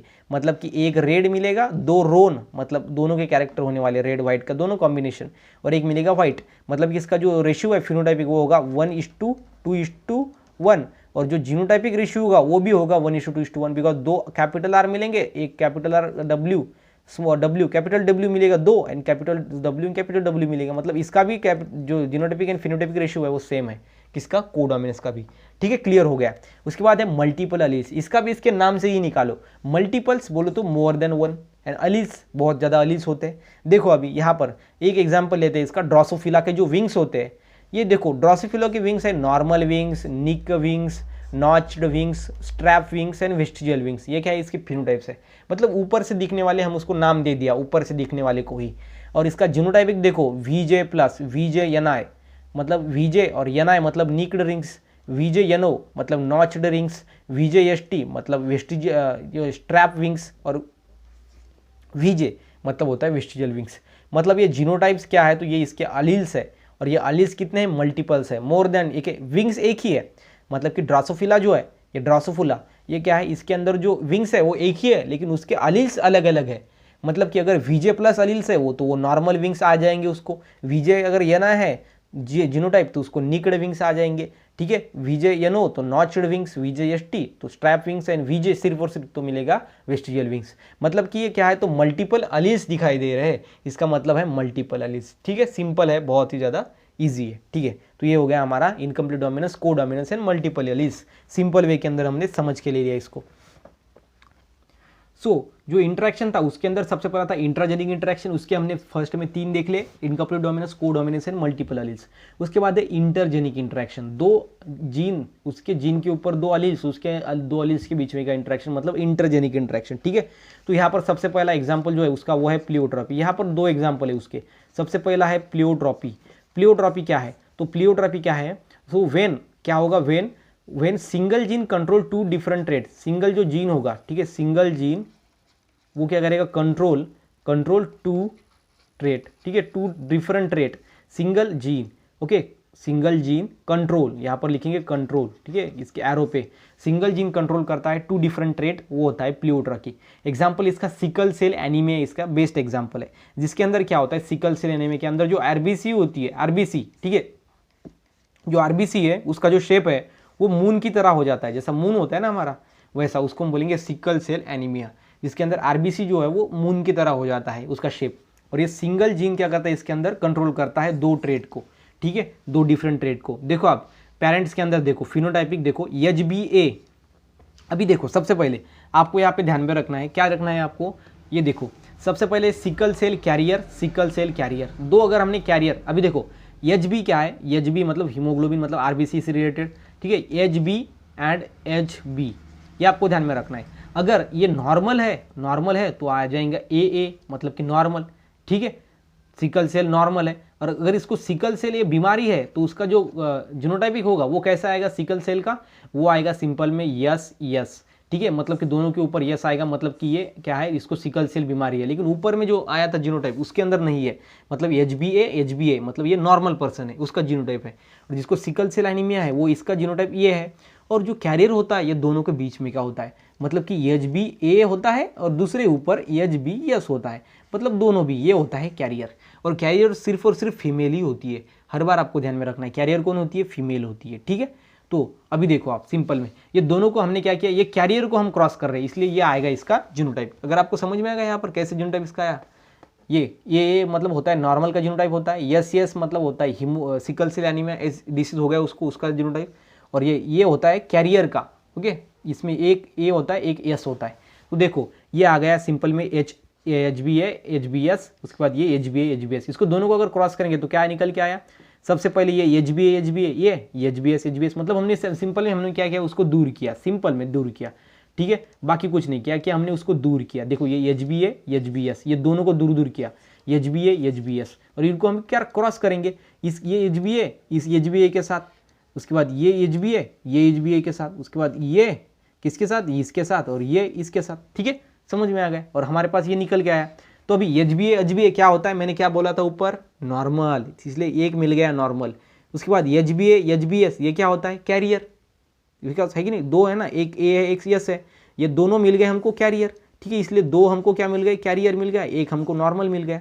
और ये HBS मतलब जिसको सिकल सेल एनीमिया है, और ये सिकल सेल एनीमिया वाला मर जाता है, मतलब डाइज हो जाता है, और इसलिए मिलता है हमको रेशियो 1:2, जो 1 होता है वो मर जाता है, बिकॉज वो इसको सिकल सेल एनीमिया ये डिसीज हो गया, ठीक है। मतलब 2 कैरियर अगर हमने क्रॉस किए, इनका जो है क्रॉस हो गया, शादी हो गई, तो बाद में क्या मिलेगा हमको, ये मिलेगा सिंपल में 1:2, 1 नॉर्मल मिलेंगे और 2 सिकल सेल कैरियर मिलेंगे, और जो 1 होगा वो मर जाएगा। सिकल सेल कैरियर क्या होता है, एक ऐसा एक इंडिविजुअल होता है जिसको डिसीज नहीं होता, लेकिन जो वो नेक्स्ट जनरेशन को जो प्रोड्यूस करता है उसको डिसीज होता है, उसको हम बोलेंगे कैरियर, ठीक है। कैरियर मतलब उसको डिसीज नहीं होता लेकिन वो कैरी करता है कंटिन्यूस डिसीज को, उसको नहीं होता लेकिन आगे वाली जनरेशन आ जाती है तो उसको हो जाता है, मतलब वो क्या करता है, उसको कैरी करता है, ठीक है। तो ये आपको ध्यान में रखना है सिकल सेल एनीमिया के अंदर। इंपॉर्टेंट बात एक ही है, आपको HBA एंड HBA ये होता है नॉर्मल, ये बात आपको ध्यान में रखनी है, नॉर्मल। उसके बाद HBS एंड HBS ये होता है डिसीज्ड पर्सन, इसको सिकल सेल एनीमिया ये डिसीज है, मतलब सिकल सेल एनीमिया। और HBA और HBS ये दोनों ये है कैरियर, क्या होता है, ये कैरियर होता है, ठीक है। ये तीनों अगर आपने ध्यान में रख लिए तो आप कौन से भी क्रॉस कर सकते हो, और जो रिजल्ट आया उसका नेम भी बता सकते हो ईजिली, ठीक है। तो ये तीनों से ही रिजल्ट आएगा, इससे अलग कुछ रिजल्ट आएगा ही नहीं, ठीक है। तो ये हो गया हमारा सिंपल में प्लियोट्रॉपी। सो अब देखेंगे हम जो सेकंड है इसके अंदर इंटरजेनिक इंटरेक्शन के अंदर, ठीक है। इंट्राजेनिक इंटरेक्शन के अंदर 3 है, इनकम्प्लीट डोमिनेंस, को डोमिनेंस एंड मल्टीपल अलील्स। और इंटरजेनिक मतलब कि इंटरजेनिक इंटरेक्शन 2 अलील्स का 2 डिफरेंट जीन्स के ऊपर का, उसको हम बोलेंगे इंटरजेनिक इंटरेक्शन। वो है उसके अंदर 2 एग्जाम्पल है, एक है प्लियोट्रॉपी जो कि अभी देख लिया, और सेकंड है पॉलीजेनिक इंटरेक्शन। क्या है, पॉलीजेनिक इंटरएक्शन, ठीक है, वो होगा, सॉरी पॉलीजेनिक इनहेरिटेंस है, सॉरी इंटरेक्शन नहीं है, ठीक है, वो सिमिलर लगता है, ओके। पॉलीजेनिक इनहेरिटेंस है। पॉलीजेनिक मतलब क्या, पॉली मतलब होता है मेनी एंड जीन मतलब होता है genes, and the gene pair have the additives. Polygenic मतलब कि एडिटिव इफेक्ट दिखाते हैं, एडिटिव इफेक्ट कैसे दिखाते हैं तो वो भी देखेंगे। एडिटिव मतलब क्या, तो ग्रुप में इफेक्ट दिखाते हैं, मतलब कि पॉली मतलब मेनी एंड जीन्स मतलब कि मेनी जीन्स, मतलब एडिटिव एंड कम्युलेटिव इफेक्ट दिखाते हैं। क्या दिखाते हैं, एडिटिव एंड कम्युलेटिव इफेक्ट। ऐसे जीन्स को हम बोलेंगे polygenes inheritance, okay. The genes pairs have additive और cumulative effect, these genes called as polygenes, उसको हम बोलेंगे पॉलीजीन इनहेरिटेंस। इसके अंदर कैसे आएगा, इसके अंदर सबसे पहले एग्जाम्पल जो है वो इसके अंदर 2 एग्जाम्पल आपको किताब में दिए गए हैं। सबसे पहले है व्हीट कर्नल कलर, ठीक है, उसके सबसे पहले कौन सा है, wheat kernel colour, okay, wheat kernel colour. इसके अंदर जो है वो सबसे पहले डार्केस्ट है, डार्केस्ट। अभी इसका थोड़ा एग्जांपल देता हूँ, आपको समझ में आएगा। डार्केस्ट क्या है, तो एक जीन होता है 16 में से 16 में से, ठीक है, 16 में से एक जीन। उसके बाद होता है मीडियम रेड, क्या होता है, मीडियम रेड। इसमें जो है वो 4 जीन होते हैं, 16 आउट ऑफ में से 4 जीन होते हैं। उसके बाद जो है वो इंटरमीडिएट रेड, देखो इंटरमीडिएट रेड, इंटरमीडिएट रेड के अंदर कितने जीन होते हैं, 6 जीन होते हैं आउट ऑफ 16 से। उसके बाद होता है लाइट रेड, ठीक है, LIGHT, light red. Light red के अंदर कितने होते हैं, 4 होते हैं आउट ऑफ 16 में से। और उसके बाद होता है वाइट, वाइट कलर का, वाइट कलर के अंदर होता है एक जीन आउट ऑफ 16, मतलब 16 में से एक जीन। तो यहाँ पर क्या मिल रहा है, देखो यहाँ पर हमको समझ में आ रहा है कि अगर एक जीन होगा तो डार्केस्ट होगा, अगर 4 जीन हो गए तो मीडियम रेड है, अगर 6 जीन है तो वो इंटरमीडिएट रेड है। मतलब इसका मतलब यही है कि अगर ग्रुप बढ़ रहा है, मतलब कि अगर बहुत सारे जीन एक जगह पे आ रहे हैं, ठीक है, जीन अगर एक जगह पे आ रहा है तो उसका इफेक्ट दिख रहा है, इसका इफेक्ट दिख रहा है। 4 जीन एक जगह पे आ गए तो मीडियम रेड दिख रहा से, जो है 6 जीन एक जगह पे आ गए तो यहाँ पर इंटरमीडिएट रेड मिल गया, लाइट रेड मिल गया। अगर 4 जीन आ गए तो मतलब ये जीन्स क्या दे रहे हैं, एडिटिव एंड कम्युलेटिव इफेक्ट। मतलब ग्रुप में आ रहे हैं, एडिशन के अंदर आ रहे हैं वो अपना अलग ही इफेक्ट दिखा रहे हैं। उसका मतलब होता है, क्या होता है, पॉलीजेनिक इनहेरिटेंस। पॉलीजेनिक मतलब बहुत ज़्यादा जीन्स, पॉलीजीन्स एक साथ ही इनहेरिटेंस हो गए तो अलग अलग कैरेक्टर को शो करेंगे। इसका मतलब ये होता है, यहाँ पर 4 जीन जो है वो इनहेरिट हो गए और मीडियम रेड ये कैरेक्टर मिल गया। यहाँ पर 6 जीन इनहेरिट हो गया, रेडीमेड इंटरमीडिएट रेड मिल गया, ठीक है। तो ये मतलब होता है पॉलीजेनिक इनहेरिटेंस। बहुत ज़्यादा जीन मतलब कि मेनी जीन्स इनहेरिटेंस होते हैं और अलग अलग कैरेक्टर को शो करते हैं, वो होता है पॉलीजेनिक इनहेरिटेंस। उसके बाद एक chromosomal theory of inheritance. Chromosomal theory of inheritance क्या कहती है वो हम देखेंगे अब। इस क्रोमोसोमल थ्योरी के अंदर आपको ध्यान में रखना है, इसके जो सबसे पहले पोस्टुलेट देता हूँ डायरेक्ट। सबसे पहला एक होता है जो गैमेट्स होते हैं वो कैरी ऑल हेरिडिटरी कैरेक्टर। जो गैमेट्स होते हैं वो हेरिडिटरी कैरेक्टर कैरी करते हैं। हेरिडिटरी मतलब कि जो ट्रांसमिट होते हैं एक जनरेशन से टू अनदर जनरेशन, वो कैरेक्टर को हम बोलते हैं हेरिडिटरी कैरेक्टर्स। और वो हेरिडिटरी कैरेक्टर्स को कैरी करता है, कौन कैरी करता है, ठीक है, यहाँ पर देखो आप गैमेट्स कैरी करता है, ठीक है। उसके बाद है सेकंड न्यूक्लियस। जो गैमेट होते हैं, जो क्रोमोसोम्स होते हैं या फिर जो न्यूक्लियस होता है गैमेट का किसका न्यूक्लियस, गैमेट का। तो ये न्यूक्लियस के अंदर जो वो इन्फॉर्मेशन होती है किसके, गैमेट के, ठीक है। तो ये होता है सेकंड पोस्टुलेट, जो गैमेट्स होता है उसके न्यूक्लियस के अंदर इन्फॉर्मेशन होती है। उसके बाद जो थर्ड है वो निकल के आया कि ये जो है वो somatic cell and diploid cell, 2 type के सेल होते हैं, ठीक है। थर्ड में क्या मिल गया हमको, सोमैटिक सेल। 2 टाइप के सेल होते हैं, एक होता है सोमैटिक सेल एंड दूसरा होता है गैमेटिक सेल, ठीक है। Somatic cell and gametic cell. Somatic cell ऐसी जिससे बॉडी बनती है और गैमेटिक सेल ऐसी जिससे गैमेट बनता है, ठीक है। तो सबसे पहला पोस्टुलेट क्या है, जो क्या होते हैं गैमेट्स, वो क्या करते हैं, carry hereditary character. Hereditary character carry करते हैं गैमेट्स। हेरिडिटी मतलब कि जो है ट्रांसमिशन ऑफ कैरेक्टर, जिसको हम बोलते हैं, कैरेक्टर्स को ट्रांसफर करने का काम होता है गैमेट करते हैं। एंड न्यूक्लियस होता है गैमेट के अंदर, उसके अंदर क्या मिलते हैं, हेरिडिटरी कैरेक्टर होते हैं। कहाँ पर होते हैं, न्यूक्लियस के अंदर, गैमेट के न्यूक्लियस के अंदर। और जो सोमैटिक सेल होते हैं उससे बॉडी बनती है, 2 टाइप के सेल होते हैं। दूसरा गैमेटिक सेल होते हैं जिससे गैमेट्स बनते हैं, ठीक है। उसके बाद नेक्स्ट है ये जो क्रोमोसोम्स है वो पेयर्स के अंदर होते हैं। क्या होते हैं, पेयर्स के अंदर, ठीक है। मतलब कि अगर क्रोमोसोम है तो हमारे ह्यूमन बीइंग के अंदर वो 46 क्रोमोसोम है। हमारे ह्यूमन बीइंग के अंदर कितने पेयर होते हैं, 46 क्रोमोसोम। और जब गैमेट फॉर्म होता है, ठीक है, गैमेट जो है वो फॉर्म होता है, फॉर्म। और जो गैमेट फॉर्म होता है तब वो सेग्रीगेट हो जाते हैं, मतलब 23 + 23 बन जाते हैं, ठीक है। और ये 23 ये स्पर्म के अंदर होता है। स्पर्म क्या है, मेल गैमेट, प्लस जो ओवम होता है, ठीक है, ओवम मतलब ऐसा ओवम फीमेल का, उसके अंदर भी 23 हो जाएंगे बिकॉज वो सेग्रीगेट हो जाएंगे। और ये मेल का नहीं फीमेल का ओवम एंड स्पर्म यूटिलाइज हो जाएंगे और 23 + 23 64, मतलब कि न्यू ऑर्गेनिज्म के अंदर 64 वैसे की वैसे ही आ जाएंगे, ठीक है। मतलब कि 46 सॉरी, ठीक है, 46 जो है वो न्यू ऑर्गेनिज्म के अंदर आ जाएगा। मतलब कि 23 + 23, मतलब कि ऐसा क्यों हुआ, बिकॉज जब गैमेट हुआ तो ये हाफ बन गए, ठीक है। अगर गैमेट नहीं फॉर्म होते, ये हाफ नहीं बनते, तो अगेन 46 + 46 अगेन क्रोमोसोम नंबर बढ़ता और उसके बाद और जनरेशन आती आगे की, उधर और आगे बढ़ता।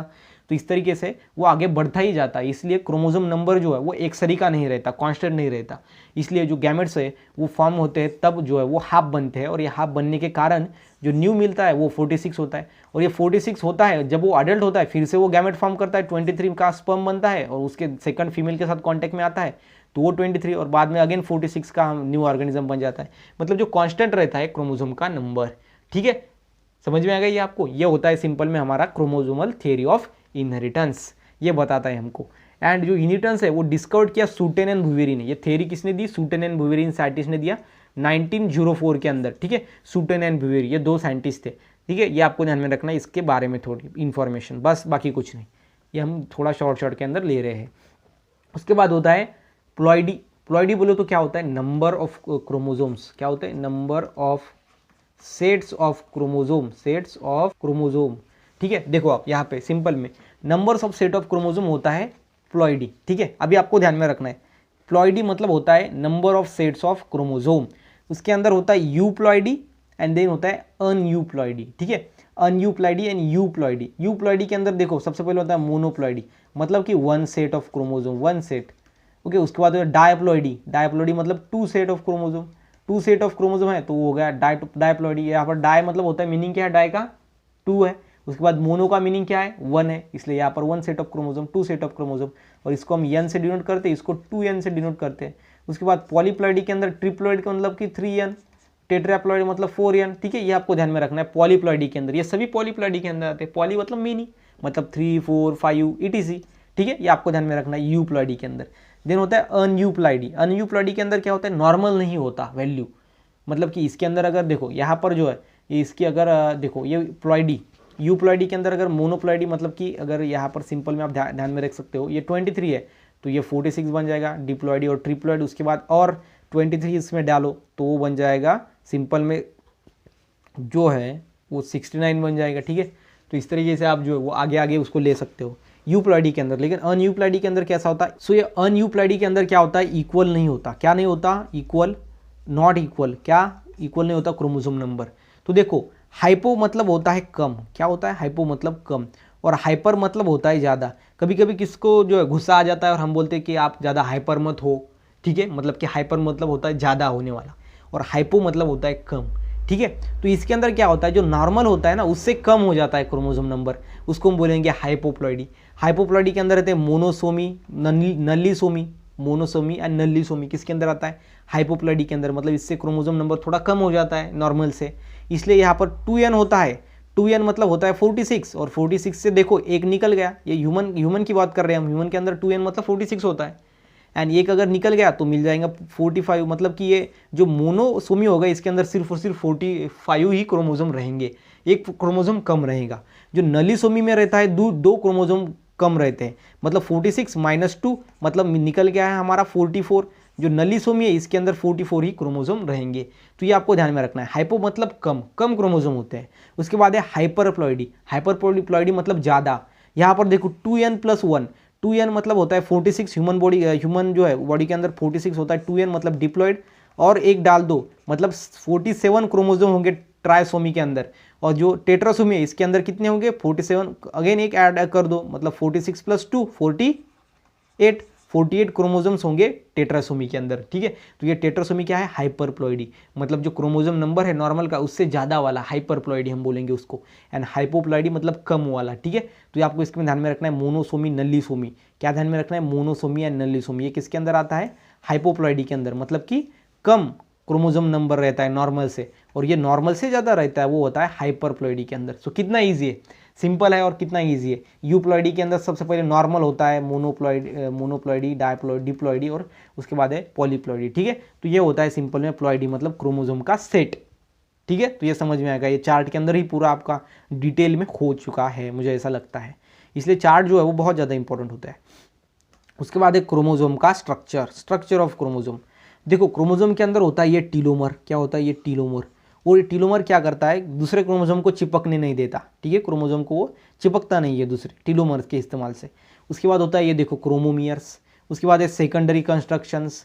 उसके बाद है प्राइमरी कंस्ट्रक्शन, और प्राइमरी कंस्ट्रक्शन को ही हम सेकंड बोलते हैं सेंट्रोमियर, जो कि सेंटर में होता है। ठीक है, सेंट्रोमियर, और सेंट्रोमियर के बेसिस पे ही हम आगे देखेंगे क्लासिफिकेशन ऑफ क्रोमोसोम। उसके बाद है क्रोमोनेमेटा। उसके बाद है सेकेंडरी कंस्ट्रक्शन को ही हम बोलते हैं न्यूक्लियर ऑर्गेनाइजेशन। ये आपको ध्यान में रखना है। और सबसे पहले देखो, सबसे पहले क्रोमोसोम होता है, और क्रोमोसोम के अंदर क्या होता है? ये जो सेंटर में होता है वो होता है सेंट्रोमियर। क्या होता है? सेंट्रोमियर। और ये जो आपको 4 दिख रहे हैं ये लाइन, ये होते हैं क्रोमेटिड। क्या होते हैं? क्रोमेटिड। हम इसको क्या बोलते हैं? क्रोमेटिड। और ये देखो, ये हमने 2 क्रोमोसोम निकाली। अब ये 2 क्रोमेटिड है सेम क्रोमोसोम के, इसलिए हम इसको क्या बोलेंगे? Sister chromatid. और ये क्रोमेटिड, ये क्रोमोसोम का ये क्रोमेटिड और ये क्रोमोसोम का दूसरा क्रोमेटिड, इसको हम बोलेंगे नॉन सिस्टर क्रोमेटिड। बिकॉज ये 2 क्रोमेटिड है 2 डिफरेंट क्रोमोसोम की, इसलिए हम इसको बोलेंगे नॉन सिस्टर क्रोमेटिड। ठीक है, ये आपको ध्यान में रखना है। यहाँ पर होता है मैट्रिक्स, ये होता है क्रोमोनेमोटा जिसके अंदर होता है, उसके बाद ये न्यूक्लियस होता है, न्यूक्लियोलस सॉरी, एंड उसके बाद ये सैटेलाइट होता है। ठीक है, ये है हमारा सिंपल में हमारे parts of chromosome showing secondary constriction and details. ये है सिंपल में क्रोमोसोम का स्ट्रक्चर। उसके बाद देखो टाइप्स ऑफ क्रोमोसोम क्या है? Types of chromosome. तो क्रोमोसोम के जो है हम टाइप्स देखेंगे, लेकिन किसके बेसिस पे? ये है किसके बेसिस पे? ये है उसके सेंट्रोमियर के पोजीशन के बेसिस पे। देखो, अगर सेंट्रोमियर मिडल में है तो उसको हम बोलेंगे मेटासेंट्रिक। मेटा मतलब होता है मिडल, और सेंट्रिक मतलब सेंट्रोमियर मिडल में है, मतलब मेटासेंट्रिक। और यहाँ पर पोजीशन ऑफ सेंट्रोमियर क्या लिखेंगे हम? मिडल। ये लिख दिया भाई, मिडल।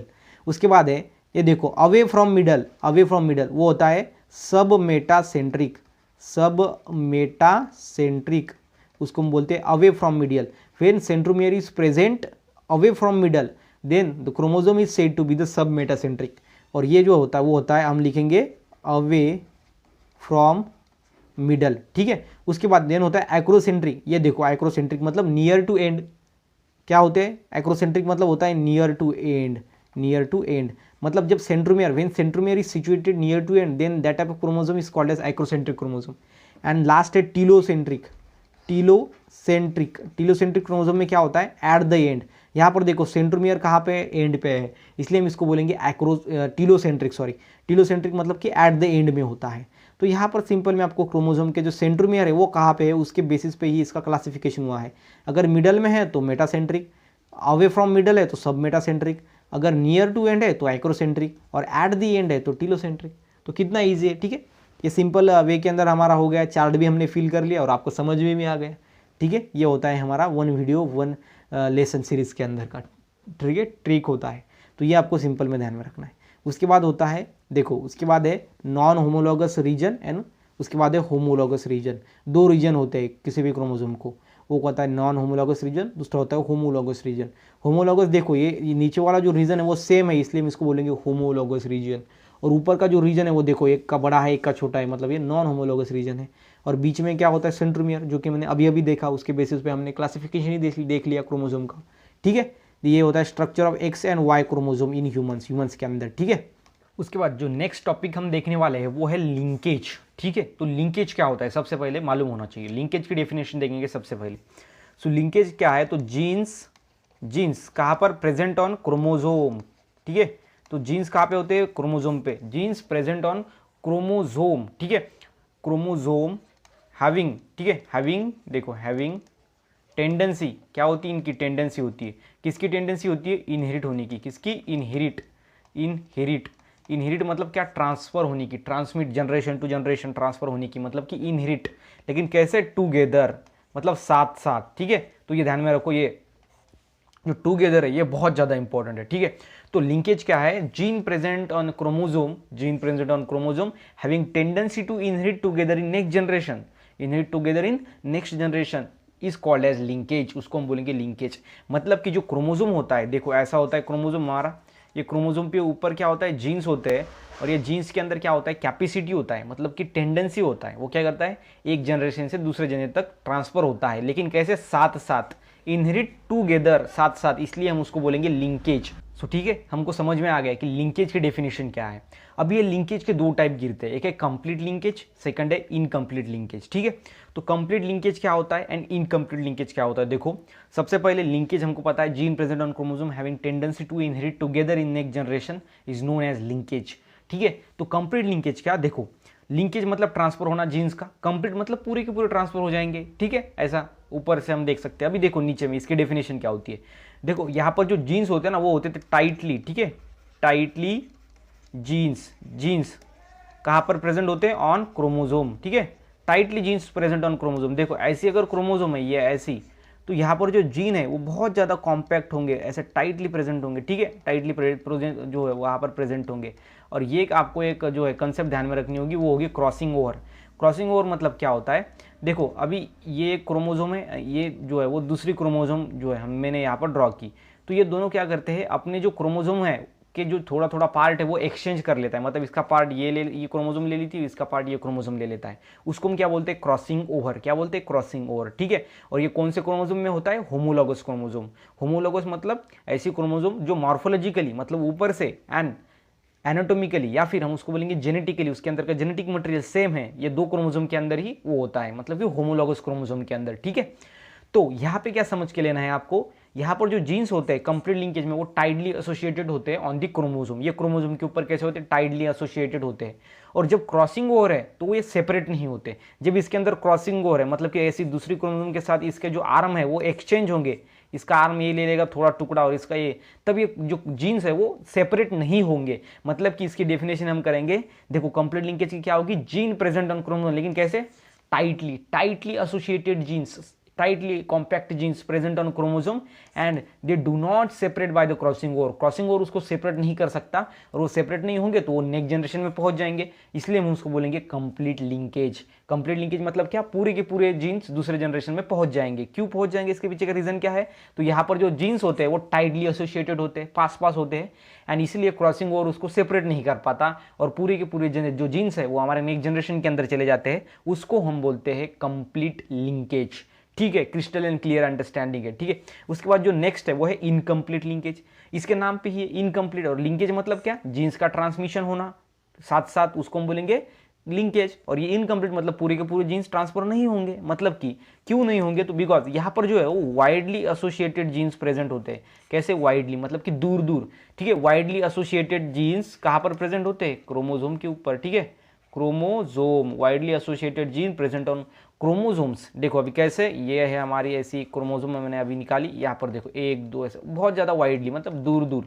और ये जो क्रॉसिंग ओवर है इसके अंदर क्या होगा, क्रॉसिंग ओवर होगा तो ये क्रॉसिंग ओवर से सेपरेट हो जाएंगे, और पूरे के पूरे जो जीन है वो नेक्स्ट जनरेशन में चले नहीं जाएंगे। मतलब इसको हम बोलेंगे इनकम्प्लीट लिंकेज। इसकी डेफिनेशन क्या बोलेंगे हम, widely associated genes present on chromosomes and they can be, crossing over में वो सेपरेट हो सकते हैं, they can be separate in crossing over, and that's why they cannot complete, means whole genes are not complete together in next generation, that's why we says that it is incomplete linkage। इसको हम बोलते हैं incomplete linkage, because जो jeans है chromosome के ऊपर के वो वाइडली एसोसिएटेड जीन्स है, दूर दूर है, और इसलिए जो क्रॉसिंग ओवर होता है, जो एक्सचेंज होते हैं एक दूसरे के जो क्रोमोसोम के पार्ट, उसको बोलेंगे क्रॉसिंग ओवर, उसके अंदर वो सेपरेट हो जाएंगे, और ये पूरी के पूरी जो जीन्स है वो नेक्स्ट जनरेशन में नहीं जा पाएंगे, इसलिए हम इसको बोलेंगे इनकम्प्लीट लिंकेज, ठीक है। तो ये आपको ध्यान में रखना है अच्छी तरीके से, ठीक है। उसके बाद जो दूसरा होता है ना, वो होता है यहाँ पर देखो सेक्स लिंकेज हम उसको बोलते हैं, ठीक है। ये है सेक्स लिंकेज दूसरा। अब ये लिंकेज है, ठीक है। देखो आगे देखो मैं बताता हूँ आपको, ये है सेक्स लिंकेज, एंड इसके दो टाइप होते हैं, complete sex linkage and incomplete sex linkage. तो इसमें क्या डिफरेंस होता है, बहुत ज़्यादा, एक ही वर्ड का डिफरेंस है, वही बाकी सब सेम है, इसलिए मैं जो है वो इस पर ही आपको वो पढ़ाऊंगा कि देखो अभी सबसे पहले हमारा लिंकेज अभी खत्म हो गया, उसके दो टाइप्स भी हो गए। अब देखेंगे सेक्स लिंकेज। यहाँ पर जो जीन्स प्रेजेंट है ना, हमने क्रोमोसोम कहा ना, इसके पहले आपको सिर्फ एक वर्ड लगा देना है, वो है ये वाला वर्ड, मतलब कि gene present on sex chromosome having tendency to inherit together in next generation, उसको बोलेंगे हम सेक्स लिंकेज, ठीक है। तो यहाँ पर सिर्फ और सिर्फ एक वर्ड डाल देना है। यहाँ पर भी tightly associated genes present on ये क्रोमोसोम है, तो यहाँ पर एक वर्ड डाल देना है ये वाला। उसके बाद मतलब कि देखो इसकी जो डेफिनेशन क्या होगी फिर, कंप्लीट ये जो है वो इसको हम बीच में डालेंगे ये, ओके, एंड इसके भी इनकम्प्लीट सेक्स लिंकेज, ठीक है, इस तरीके से। तो incomplete sex linkage and complete sex linkage, यहाँ पर देखो कंप्लीट के अंदर कैसा है, ये टाइडली जीन्स है, कैसे, tightly associated genes present on sex chromosome having, मतलब कि वो they do not separate by crossing over and they are completely inherit together in next generation, साथ साथ चले जाएंगे, उसको बोलेंगे कंप्लीट सेक्स लिंकेज, ठीक है। एक वर्ड यहाँ पर डाला, सिर्फ वो क्रोमोसोम के ऊपर हमने ये वर्ड डाल दिया। यहाँ पर भी widely associated genes present on ये वर्ड, उसके बाद क्रोमोसोम्स, एंड जो है वो क्रॉसिंग ओवर के अंदर सेपरेट होंगे बिकॉज ये वाइडली एसोसिएटेड जीन है, उसको हम बोलेंगे इनकम्प्लीट सेक्स लिंकेज, ठीक है। तो इतना ही एक डिफरेंस है, आपको ऐड करके लिखना है, बाकी कुछ नहीं, ठीक है। ये हमारा यहाँ पे हो गया है, सिर्फ उतना ही एक डिफरेंस है, एक वर्ड का ही डिफरेंस है, वही डाल देना है, दोनों के दोनों आपके हो जाएंगे, ठीक है। उसके बाद देखो क्रॉसिंग ओवर। क्रॉसिंग ओवर मैंने आपको पहले ही बताया था थोड़ा डिटेल में, अभी आज जो है अभी हम जो है वो डिटेल में देखेंगे क्रॉसिंग ओवर की डेफिनेशन क्या होती है, ठीक है। तो देखो ये होती है हमारी दो क्रोमोसोम्स ऐसी, क्रोमोसोम को क्या होते हैं, क्रोमैटिड, क्या होते हैं, क्रोमैटिड। क्रोमैटिड मतलब क्या, ये देखो ये फर्स्ट सेकंड थर्ड फोर्थ, ये है उसके क्रोमैटिड, क्रोमोसोम के बीच में होता है सेंट्रोमियर, क्या होता है, सेंट्रोमियर, ठीक है। तो ये जो क्रोमैटिड है, ये क्रोमैटिड है दो डिफरेंट क्रोमोसोम के, इसलिए हम इसको बोलेंगे नॉन सिस्टर क्रोमैटिड। कौन से क्रोमैटिड, नॉन सिस्टर क्रोमैटिड, ये आपको ध्यान में रखना है, नॉन सिस्टर क्रोमैटिड। उसके बाद ये दोनों क्रोमैटिड है एक ही क्रोमोसोम के, इसलिए हम इसको क्या बोलेंगे, सिस्टर क्रोमैटिड, क्या बोलेंगे, सिस्टर क्रोमैटिड, ठीक है। ये बेसिक बातें आपको समझ लेनी है सबसे पहले क्रॉसिंग ओवर के अंदर। यह है सिस्टर क्रोमैटिड, यह है नॉन सिस्टर क्रोमैटिड। अभी क्रॉसिंग ओवर में क्या होता है, देखो देखो यहाँ पर क्या है, होमोलॉगस क्रोमोसोम्स, ओके। होमोलॉगस जो क्रोमोसोम होता है, होमोलॉगस क्रोमोसोम, होमोलॉगस क्रोमोसोम बोलो तो ऐसी क्रोमोसोम्स जो ऊपर से मतलब कि मॉर्फोलॉजिकली एंड जेनेटिकली सिमिलर होता है, उसको हम बोलेंगे होमोलॉगस क्रोमोसोम। वो क्या करते हैं, एक्सचेंज देयर सेगमेंट, एक्सचेंज उसके सेगमेंट एक्सचेंज करते हैं, exchange their segment, okay, their segment, exchange their segment in between, किसके अंदर के, किस दोनों के अंदर के, in between two non sister chromatid, two non sister. Non sister मतलब आपको पता है, अभी पता चल गया कि दो क्रोमैटिड, दो डिफरेंट क्रोमोसोम के, उसको बोले नॉन सिस्टर क्रोमैटिड। तो homologous chromosome exchange their segment, okay, in between two non sister chromatid. देखो क्रोमैटिड, दो जो क्रोमोसोम है उसके अंदर जो क्या है, तो क्रोमैटिड्स होते हैं, ठीक है। तो यहाँ पे देखो ये जो दो क्रोमोसोम है इसके जो है वो नॉन सिस्टर क्रोमैटिड है। अभी इसका जो ये पार्ट है, ठीक है, वो यहाँ पर चला जाएगा और इसका जो ये पार्ट है इतना, वो इधर चला जाएगा। मतलब कि ये एक दूसरे के वो सेगमेंट को एक्सचेंज करेंगे, लेकिन किसके अंदर, नॉन सिस्टर क्रोमैटिड के अंदर, बिकॉज ये दो क्रोमैटिड रहेंगे दो डिफरेंट क्रोमोसोम के। सिस्टर क्रोमैटिड के अंदर वैसा नहीं होता है, ठीक है। मतलब कि क्या होता है, क्रोमोसोम एक्सचेंज या जेनेटिक मटेरियल, वो क्या करते हैं, उसके जेनेटिक मटेरियल को एक्सचेंज करते हैं, उसके सेगमेंट को एक्सचेंज करते हैं in between two non sister chromatid, two non sister chromatid के, ठीक है। उसको हम क्या बोलेंगे, क्रॉसिंग ओवर, क्या बोलेंगे, क्रॉसिंग ओवर। बहुत ज़्यादा ईजी है क्रॉसिंग ओवर, ठीक है, समझ में आ गया मुझे लगता है आपको। उसके बाद है एटोजोमल इनहेरिटेंस। एटोजोमल इनहेरिटेंस, एटोजोमल मतलब एटोजोम से रिलेटेड। हमारे बॉडी के अंदर 46 क्रोमोसोम होते हैं, इसमें के जो है वो 23 एटो, देखो 23 एंड 23, ये जो है वो डिप्लॉयड है, मतलब two set of chromosome, half set of chromosome क्या आएगा, 23 प्लस इधर 23। ये 23 के अंदर क्या होता है, सबसे पहले होता है ये जो है इसके अंदर 23 के अंदर 22 होता है एटोजोमल क्रोमोसोम, ठीक है, एटोजोमल हम उसको बोलते हैं। इसके अंदर भी 22 एंड जो 1 होता है वो होता है सेक्स क्रोमोसोम, इसके अंदर भी 1 सेक्स क्रोमोसोम, ठीक है। मतलब कि 22 जो है वो ऑटोजोम्स रहेंगे, यहाँ पर भी 22 मतलब इसके अंदर भी, और एक जो है यहाँ पर ये रहेगा सेक्स क्रोमोसोम, ठीक है। उसके हम बाद में देखेंगे, वो यहाँ पर सिर्फ आपको ध्यान में रखना है ये ऑटोजोमल कैसा है, ठीक है।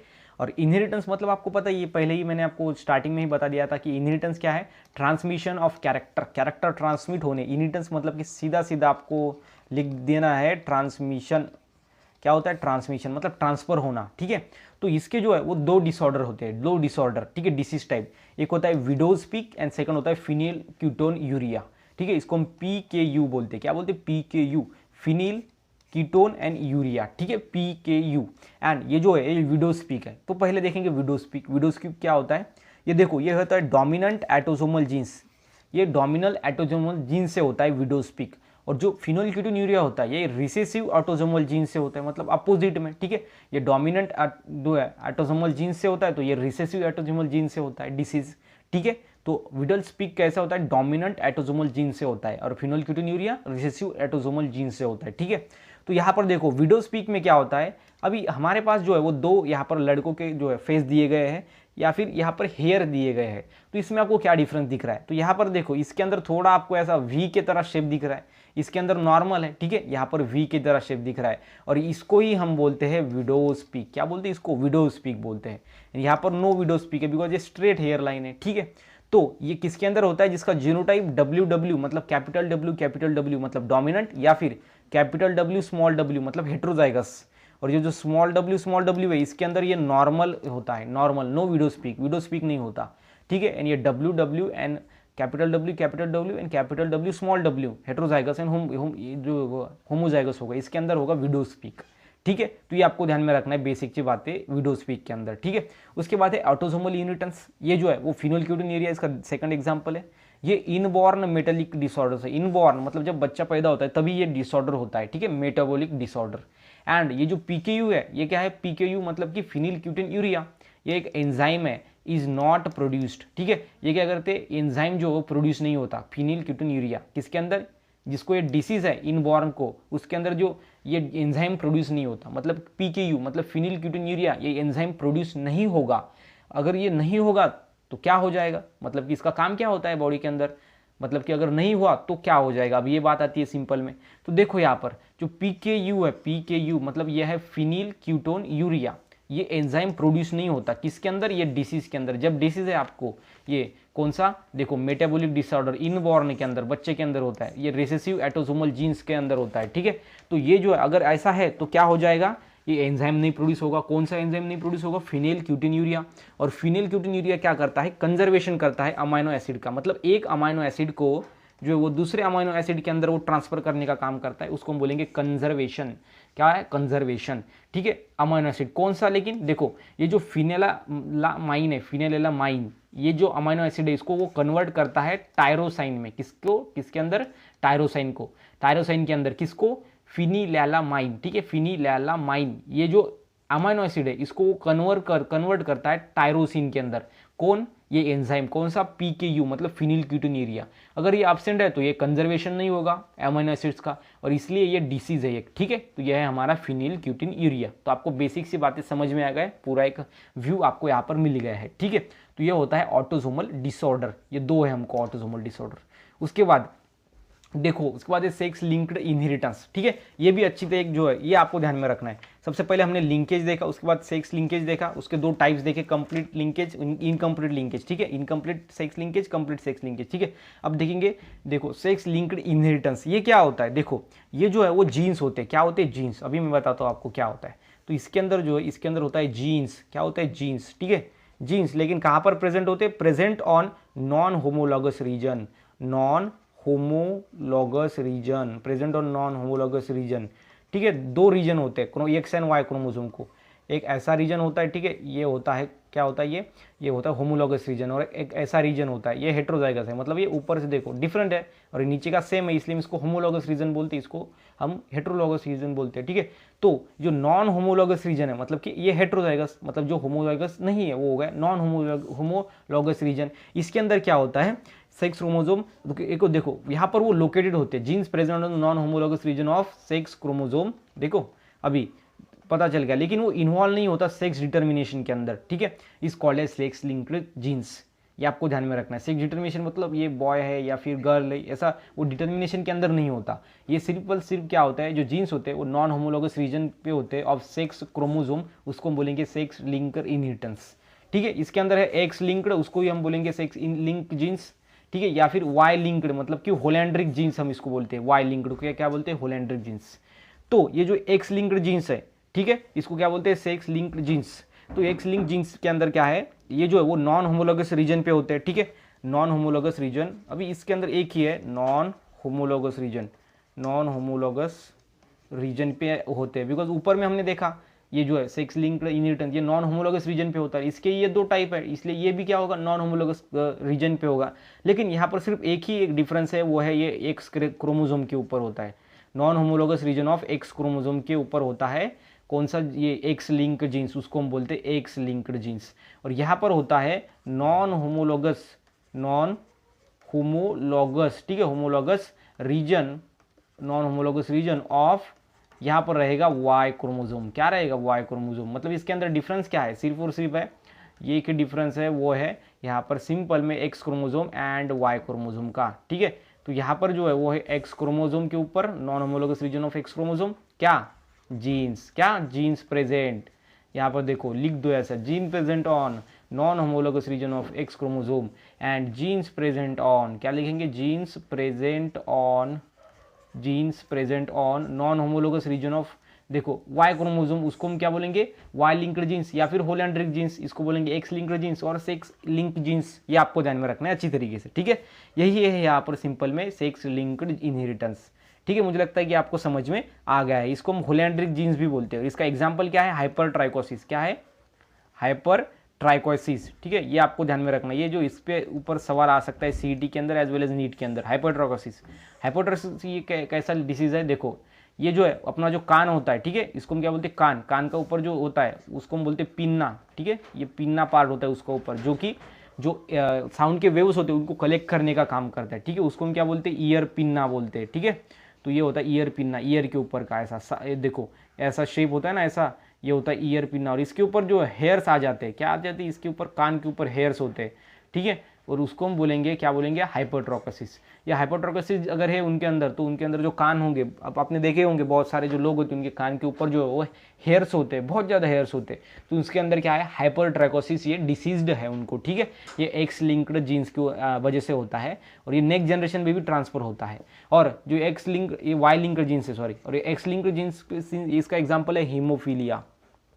इसका एग्जाम्पल क्या है, एक सबसे पहले हीमोफीलिया, उसके बाद एक colour blindness, and then myopia है, देन नाइट ब्लाइंडनेस है, एंड मस्कुलर डिस्ट्रोफी। इसका एग्जाम्पल है किसका, एक्स लिंक्ड का। तो एक्स लिंक के अभी हम बाद में देखेंगे इसका। तो देखो सबसे पहले एक्स लिंक्ड के अंदर है कलर ब्लाइंडनेस। क्या है, कलर ब्लाइंडनेस, ठीक है। तो कलर ब्लाइंडनेस मतलब क्या होता है, ठीक है। तो यहाँ पर आप ध्यान में दो, यहाँ पर है कलर ब्लाइंडनेस, कलर ब्लाइंडनेस, ठीक है। तो कलर ब्लाइंडनेस मतलब क्या होता है, एक ऐसा डिसीज है, ये क्या है, तो एक डिसीज होता है, डिसीज। लेकिन इसके अंदर क्या होता है, जो ऐसे मतलब कि ये डिसीज है एक आदमी के अंदर, उस आदमी को क्या हो जाता है, वो रेड कलर एंड ग्रीन, ठीक है, रेड एंड ग्रीन, ये दोनों के अंदर का डिफरेंस ही नहीं समझ पाता। अगर आप ये दो कलर के अंदर का डिफरेंस नहीं समझ पा रहे हो तो आपको कलर ब्लाइंडनेस है ये डिसीज, ऐसा समझ लो, ठीक है। सो कलर ब्लाइंडनेस होगा तो क्या होगा, रेड एंड ग्रीन के अंदर का डिफरेंस हमको नहीं समझ में आएगा, रेड एंड ग्रीन। इसको कैसे ध्यान में रख सकते हो आप, जो ट्रैफिक सिग्नल होते हैं वो कैसा होता है, रेड मतलब कि रुकने का, स्टॉप होने का, और ग्रीन जाने का। इसलिए आप ध्यान में रख सकते हो कि रेड एंड ग्रीन कलर से जो है वो हमको दिखते नहीं है, ऐसे डिसीज के अंदर वो होता है कलर ब्लाइंडनेस, ठीक है। ये समझ में आ गया आपको। एंड ये दोनों कलर जो है वो दिखते नहीं, इसको हम डिफरेंट नहीं बता सकते। मतलब कि अगर किसको कलर ब्लाइंड है, उसके सामने अगर हमने ये दो कलर रख दिए और बताया कि ये कौन कौन सा ग्रीन है और कौन सा रेड है, तो डिस्टर्ब उसके अंदर जो है वो डिस्टिंग्विश नहीं कर पाएगा, उसको अलग अलग नहीं कर पाएगा। क्यों नहीं कर पाएगा, बिकॉज ये दोनों कलर उसको लगेंगे ग्रे रंग लगेंगे, ठीक है, सिल्वर के टाइप थोड़ा थोड़ा। सो ग्रे लगेंगे उसको ये दोनों कलर, इसलिए जो ये क्या करेगा, उसको डिफरेंशिएट नहीं कर पाएगा। और वो इसके अंदर वो सिम्टम्स होते हैं किस डिसीज के अंदर, कलर ब्लाइंडनेस के अंदर। इसलिए वो रेड एंड ग्रीन को डिफरेंट नहीं बता पाता, बिकॉज वो दोनों उसको ग्रे जो है वो दिखते हैं, उसको बोलते हैं हम कलर ब्लाइंडनेस, ठीक है। तो ये हो गया उसकी नॉर्मल चीज़ें या फिर बेसिक चीज़ें।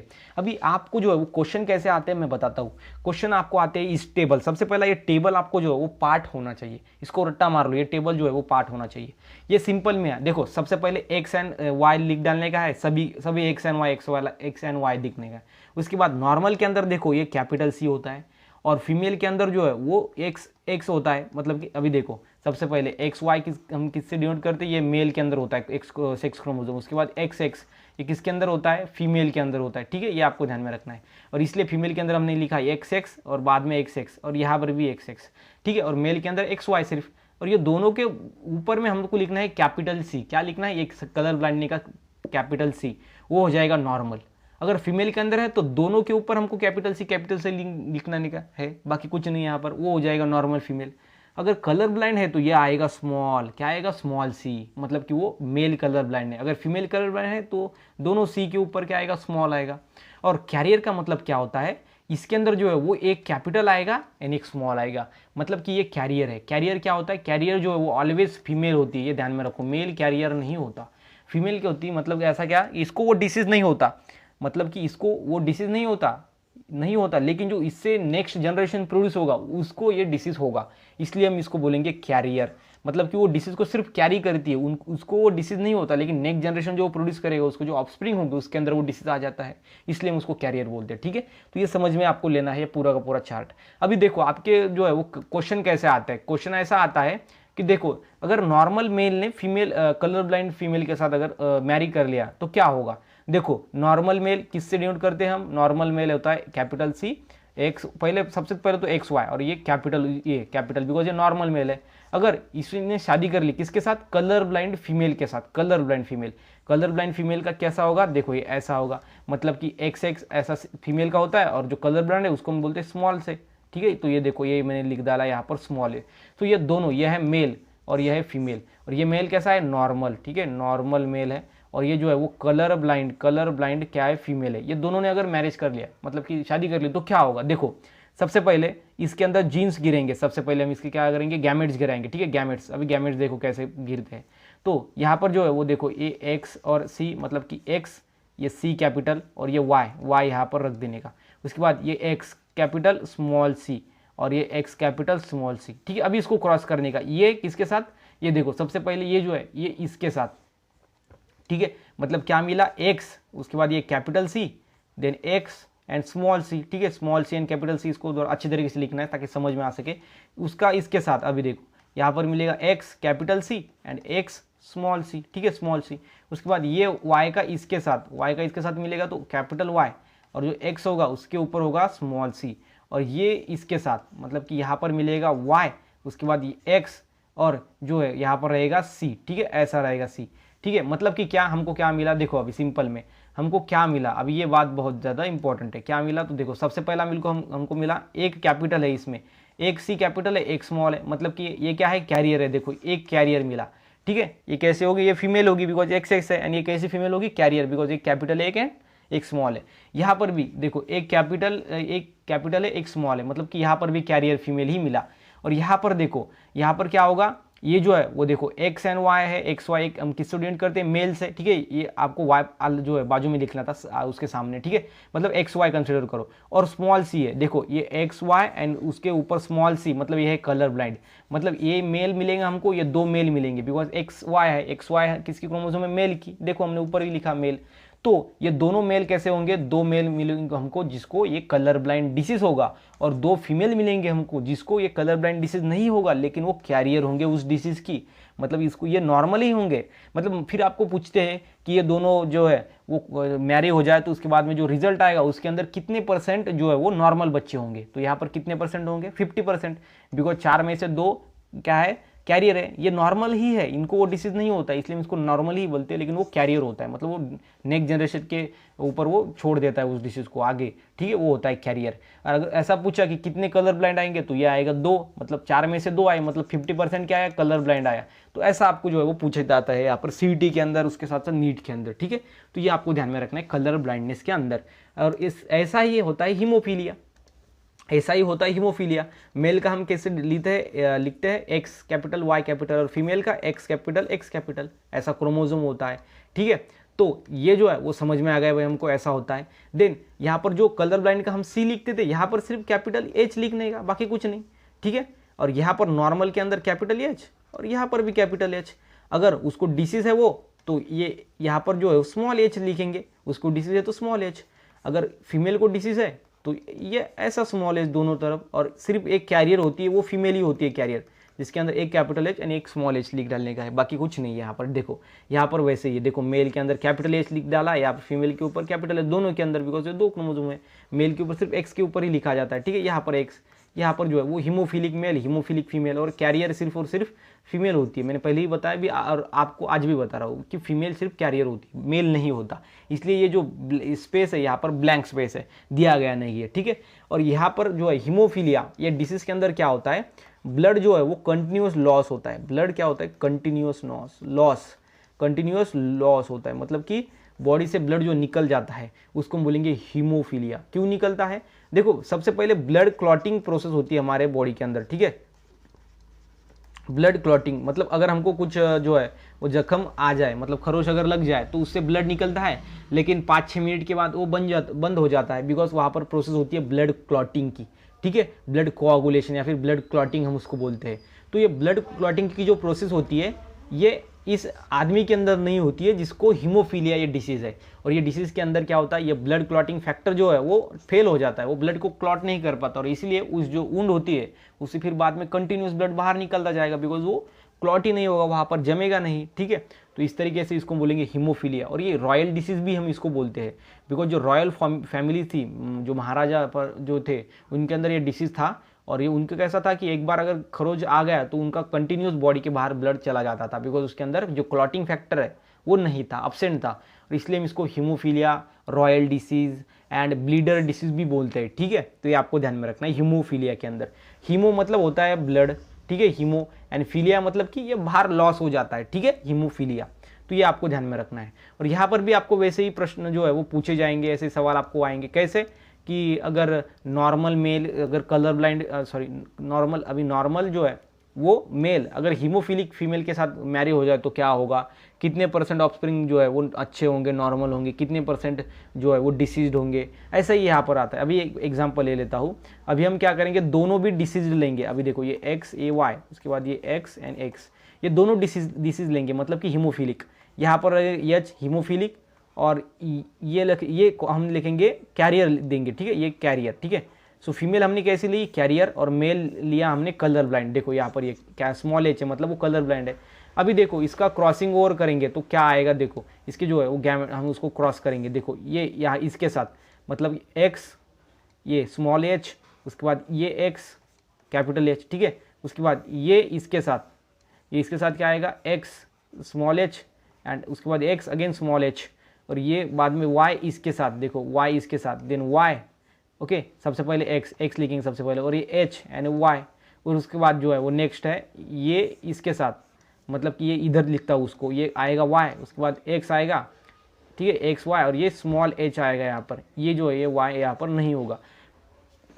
सो यहाँ पर आप देख सकते हो हमको जो 4 रिजल्ट निकल के आए। सबसे पहला है ये देखो कैपिटल एक्स है, लेकिन ये ऊपर में एक स्मॉल है एक कैपिटल है, मतलब ये है कैरियर, 1 मिला हमको कैरियर, ठीक है। उसके बाद ये दूसरा मिला है यहाँ पर, दूसरा स्मॉल एच है, और ये एक्स है मतलब फीमेल, ये देखो हीमोफिलिक फीमेल, ये हीमोफिलिक फीमेल मिल गया हमको सेकंड में। तीसरे में देखो X capital H and Y है, ये X capital H and Y, ये देखो ये नॉर्मल मेल मिल गया हमको, इधर एक नॉर्मल मेल मिल गया। और ये देखो ये एक एक्स कैपिटल एच स्मॉल है, मतलब ये देखो ये एच स्मॉल, मतलब हीमोफिलिक मेल, ठीक है। एक देखो एक नॉर्मल मेल मिला है हमको, एक हीमोफिलिक मतलब जिसको डिसीज है वैसा मेल मिला है, एक मिला है हमको क्या मिला है, फीमेल लेकिन कैसी, हीमोफिलिक ऐसा डिसीज है ऐसी, एंड एक मिली है हमको कैरियर, ठीक है। इस तरीके से ये 4 हमको क्या मिले हैं, ऑफस्प्रिंग मिले हैं। तो इस तरीके से आप इसको ये जो है आप करना चाहोगे तो ये कर सकते हो। और ये जो चार्ट है ये आपको ध्यान में रखना, ये बहुत ज़्यादा इंपॉर्टेंट है, बहुत ही ज़्यादा, और सिंपल भी है, इसमें कुछ डिफरेंट भी नहीं है, ठीक है। और ऐसे क्वेश्चन आपको पूछेंगे सीईटी के अंदर या फिर नीट के अंदर, ठीक है। तो ऐसा आपको यहाँ पर ध्यान में प्रिपेयर करना है। उसके बाद होता है sex determination in human being, मतलब ह्यूमन बींग के अंदर हम कैसे सेक्स को डिटरमिन करते हैं, मतलब ये मेल है या फिर फीमेल है, ठीक है।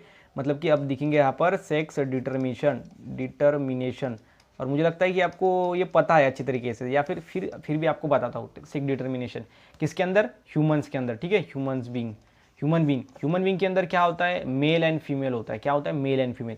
उसके पहले हमारे बॉडी के अंदर होते हैं 46 क्रोमोसोम, ठीक है। 46 क्रोमोसोम से क्या होता है, ये देखो 23 होते हैं उसमें से ऑटोजोम्स, ठीक है, 46 में से, और ये 23, मतलब कि ये 46 कैसा है, 2n है, मतलब 2 सेट ऑफ क्रोमोसोम, और इसलिए इसको हम बोलेंगे डिप्लॉइड। अगर 2 सेट ऑफ क्रोमोसोम है किसी ऑर्गेनिज्म के अंदर तो उसको हम डिप्लॉइड बोलते हैं। उसके बाद है हाफ सेट ऑफ क्रोमोसोम, मतलब हेप्लॉइड, ये 23, इसको हम n से डिनोट करते हैं, किससे, n से, ठीक है। ये n से हमने उसको क्या किया, डिनोट किया, ठीक है, समझ में आ गया। अब बात ये आती है 23 के अंदर 22 होते हैं ऑटोजोम्स, क्या होते हैं, 22 ऑटोजोम्स, इसके भी अंदर 22 ऑटोजोम्स होते हैं। तो आप बोलेंगे फिर एक क्या होता है, एक होता है सेक्स क्रोमोसोम। तो अगर वो मेल है तो उसके अंदर आएगा XY, ठीक है, ये सेक्स क्रोमोसोम। अगर वो फीमेल है तो उसके अंदर आएगा XX, ठीक है, ये आपको ध्यान में रखना है। अगर वो मेल है तो उसके अंदर आएगा XY और इसके अंदर आएगा XX, ठीक है। तो ये आपको ध्यान में रखना है अच्छी तरीके से। सो अगर यहाँ पर देखो, सबसे पहले यहाँ पर देखो मियोसिस होता है, देखो यहाँ पर डायग्राम के अंदर आपको समझ के लेना है, मैं आपको बताता हूँ कि कैसे ये जो है वो आता है रेशियो। अभी देखो मेल वो होता है X and Y, female XX होती है, ठीक है। इसका फर्टिलाइजेशन हो जाए तो दोनों क्या होते हैं, कंबाइन होते हैं। मियोसिस में क्या होता है, गैमेट्स बनते हैं, और मियोसिस से क्या होता है, 46 का 23 बन जाता है, बिकॉज मियोसिस कैसा है, रिडक्शनल डिवीजन है, आपको पता ही है, इसलिए वो 23 बन जाएंगे। उसके बाद जो फर्टिलाइजेशन होगा ये 23 प्लस 23 दोनों कैसे हो जाएंगे, 46 हो जाएंगे, ठीक है। ये दोनों बिकॉज मेल से आएगा स्पर्म गैमेट, और इधर आएगा ओहम, वो भी गैमेट, और फिल हो जाएंगे, ओके। तो बाद में क्या मिलेगा, देखो यहाँ पर रहेगा X, उसके बाद X एंड Y, फिर बाद में क्या मिलेगा, देखो ये XX मिलेगा, XX, उसके बाद ये XY मिलेगा, उसके बाद ये X इस X के साथ, और बाद में ये X इस Y के साथ, मतलब कि ये मिला एक फीमेल, अब सॉरी एक मेल है, XY मेल है ना, ये भी एक मेल, और ये एक फीमेल एंड एक फीमेल। सो मतलब कि आप यहाँ पर जो हमको क्या मिला, सिंपल में 2 मेल मिले, ठीक है, 2 मिले हमको मेल एंड 2 मिले हमको फीमेल, ठीक है, मतलब कि 2 मेल एंड 2 फीमेल। कैसे, देखो ये एक्स वाई मतलब होता है मेल, ये एक्स वाई मतलब मेल, और ये एक्स एक्स मतलब फीमेल, और ये एक्स एक्स मतलब फीमेल। ये देखो यहाँ पर एक्स एक्स मतलब फीमेल, एक्स वाई मतलब मेल, ठीक है। और इसलिए देखो ये एक फीमेल, अभी देखो इसका कलर थोड़ा चेंज कर देता हूँ ताकि आपको समझ में आ जाए। ये देखो ये एक मेल, सॉरी फीमेल, और ये दूसरी फीमेल, और ये एक मेल ये दूसरा फीमेल, मतलब कि 2 मिला हमको, 1:1 मिला, मतलब कि जितना मेल उतना ही मिला हमको फीमेल, ठीक है। 1:1 इस रेशो को ये ऐसा मिला, देखो यहाँ पर है 1:1 रेशो, ठीक है। तो इस तरीके से आपको ध्यान में रखना है सेक्स डिटर्मिनेशन इन ह्यूमन के अंदर हम कैसे सेक्स डिटरमाइन करते हैं, ठीक है। वो डिटरमाइन करते हैं, ये देखो ये सेक्स क्रोमोसोम के ऊपर, अगर एक्स एक्स है तो वो क्या होगा, वो होगा फीमेल, ठीक है। और उसके बाद अगर एक्स वाई है तो वो क्या होगा, वो होगा मेल, ठीक है। तो ये आपको अच्छी तरीके से समझ में आ गया, मुझे ऐसा लगता है, ठीक है। तो ये हो गया सेक्स डिटर्मिनेशन इन ह्यूमन्स। उसके बाद आगे देखेंगे sex determination in birds. Birds के अंदर देखेंगे, अभी क्या देखेंगे, sex determination in birds. Birds के अंदर हम कैसे डिटरमाइन करेंगे कि ये मेल है या फिर फीमेल है, उसको हम बोलेंगे सेक्स डिटर्मिनेशन इन मेल, ठीक है। तो देखो अभी इन मेल के अंदर, तो मेल के अंदर सॉरी मेल नहीं होगा, सेक्स डिटर्मिनेशन इन बर्ड्स होगा, ठीक है। तो ध्यान में रखो सेक्स डिटर्मिनेशन इन बर्ड्स। तो बर्ड्स के अंदर देखो सबसे पहला होता है मेल का क्या हम लिखते हैं वो आपको ध्यान में रखना आना चाहिए, और फीमेल का, देखिए मेल का लिखते हैं हम जेड जेड, और जो फीमेल होता है ना वो लिखते हैं जेड डब्ल्यू, ठीक है। ये क्या है, तो जीनोटाइप है, जीनोटाइप होता है, ठीक है। जीनोटाइप ये होता है जेड जेड, ये होता है जेड डब्ल्यू, ये होता है मेल, ठीक है। ये होता है फीमेल, ये होता है फीमेल। अभी देखो अगर इसने जो है वो क्रॉस कर लिया दोनों को, अभी देखो क्या होगा सिंपल में, यहाँ पर हम देखेंगे कि यहाँ पर निकल के आएगा सिंपल में एक जेड, और यहाँ पे एक जेड, उसके बाद ये जेड एंड ये डब्ल्यू निकल के आएगा, बिकॉज ये फीमेल है दोनों। सो ये जो है वो इसके साथ चला गया, तो फिर बाद में ये इसके साथ आएगा, उसके बाद ये इसके साथ, और ये बाद में और इसके साथ, ठीक है। तो ऐसा आपको जो है वो क्रॉस करके लेना है, इसकी प्रैक्टिस करोगे तो आपको जो है वो अच्छी तरीके से समझ में आ जाएगा वो। उसके बाद ये देखो ये जेड इसके साथ, मतलब कि हमको मिले ये 2 जेड जेड, उसके बाद ये जेड ये डब्ल्यू के साथ, मतलब कि मिला जेड डब्ल्यू, उसके बाद ये दोनों के साथ हो गया, फिर बाद में ये जेड इसके साथ, मतलब कि ये जेड जेड, और ये जेड ये डब्ल्यू के साथ, मतलब ये जेड जेड ये जेड ये डब्ल्यू, ठीक है। इस तरीके से हमारे पास 4 निकल के आया। अभी जेड जेड मतलब क्या होता है, मेल। हमारे पास कितने मेल है, 2 मेल है, और ये देखो ये 2 फीमेल है, ठीक है। ये 2 मेल और ये दो फीमेल, ठीक है। तो इस तरीके से क्या मिला 1:1। और ये देखो जेड जेड मतलब क्या होता है, मेल बर्ड, और जेड डब्ल्यू मतलब होता है फीमेल बर्ड, ठीक है। यही आपको यहाँ पर सिंपल में ध्यान में रखना है, और ऐसा इसका डिटर्मिनेशन होता है, ठीक है। आपको मुझे लगता है कि समझ में आ गया है, यहाँ पर कुछ नहीं है, लेकिन यहाँ पर सिर्फ और सिर्फ आपको ध्यान में रखना है कि मेल के लिए हम जेड जेड इस्तेमाल करते हैं जीनोटाइप, और फीमेल के लिए जेड डब्ल्यू इस्तेमाल करते हैं। और इसका क्रॉस करके तो आप इजीली क्रॉस कर सकते हो, बिकॉज अभी तक हमने बहुत सारे क्रॉस कर लिए हैं।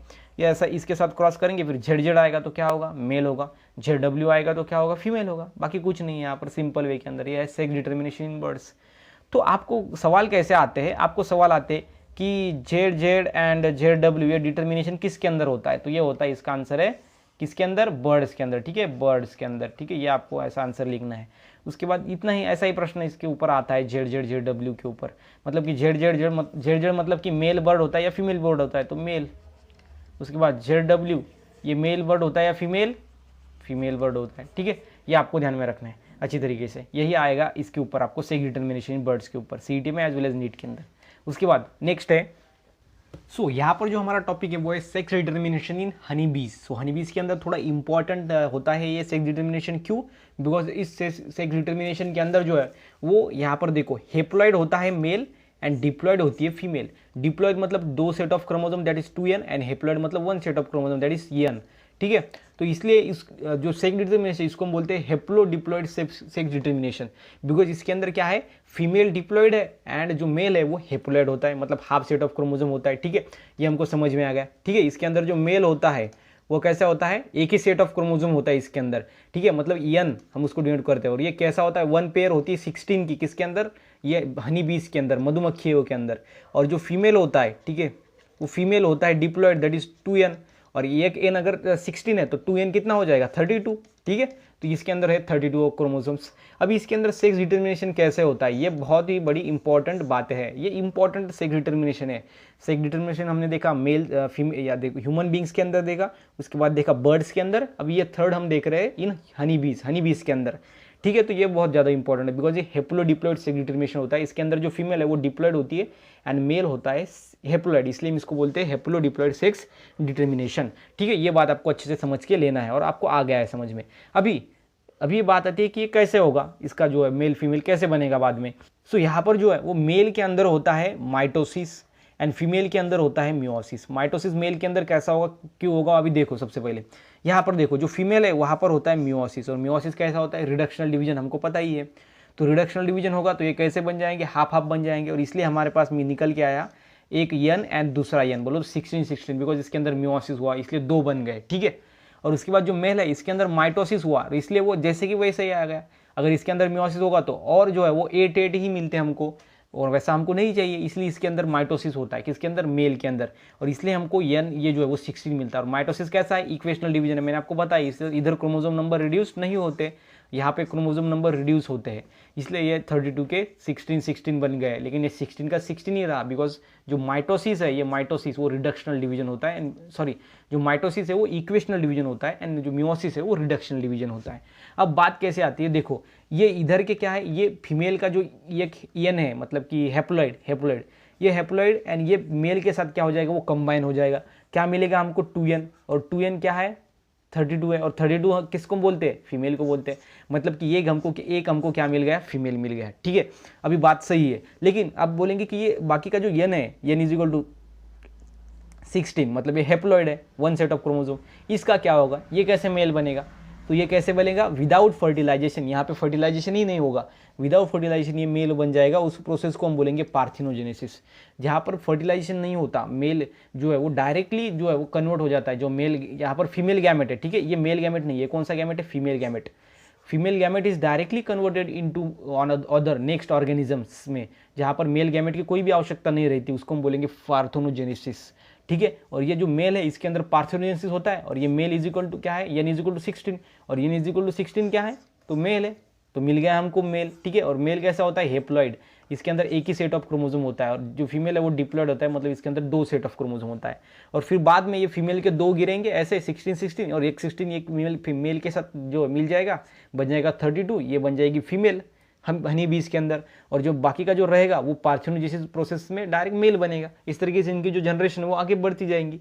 लेकिन यहाँ पर समझने की बात यही है एक इंपॉर्टेंट, कि इनके अंदर हेप्लोडिप्लॉइड नाम का सेक्स डिटर्मिनेशन होता है। मेल होता है हेप्लॉइड एंड फीमेल होती है डिप्लॉइड, और ये जो है बाद में ऐसा आपको समझ के लेना, ये 32 मतलब डिप्लॉइड, और ये बाद में पार्थेनोजेनेसिस से फिर बन जाएगा मेल। कितना ईजी एंड इंटरेस्टिंग है ये। ठीक है, तो ये आपको ध्यान में रखना है, हेप्लोडिप्लॉइड सेक्स डिटर्मिनेशन इन हनी बीज। उसके बाद है जेनेटिक डिसऑर्डर, ये हमारा लास्ट पेज है इस चैप्टर का, वो है जेनेटिक डिसऑर्डर। जेनेटिक डिसऑर्डर्स जो है वो 2 है, एक है मेंडेलियन डिसऑर्डर, सेकंड है क्रोमोसोमल डिसऑर्डर। मेंडेलियन डिसऑर्डर क्यों होते हैं, ड्यू टू द अल्टरनेशन और म्यूटेशन।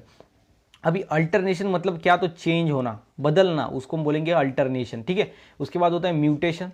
म्यूटेशन मतलब क्या होता है, सडन चेंज, क्या होता है, sudden change in genetic makeup of an organism, sudden change in genetic material, that is the DNA या फिर डीएनए। ठीक है, मतलब कि जेनेटिक मटेरियल, या फिर बोल सकते हैं हम जेनेटिक मटेरियल।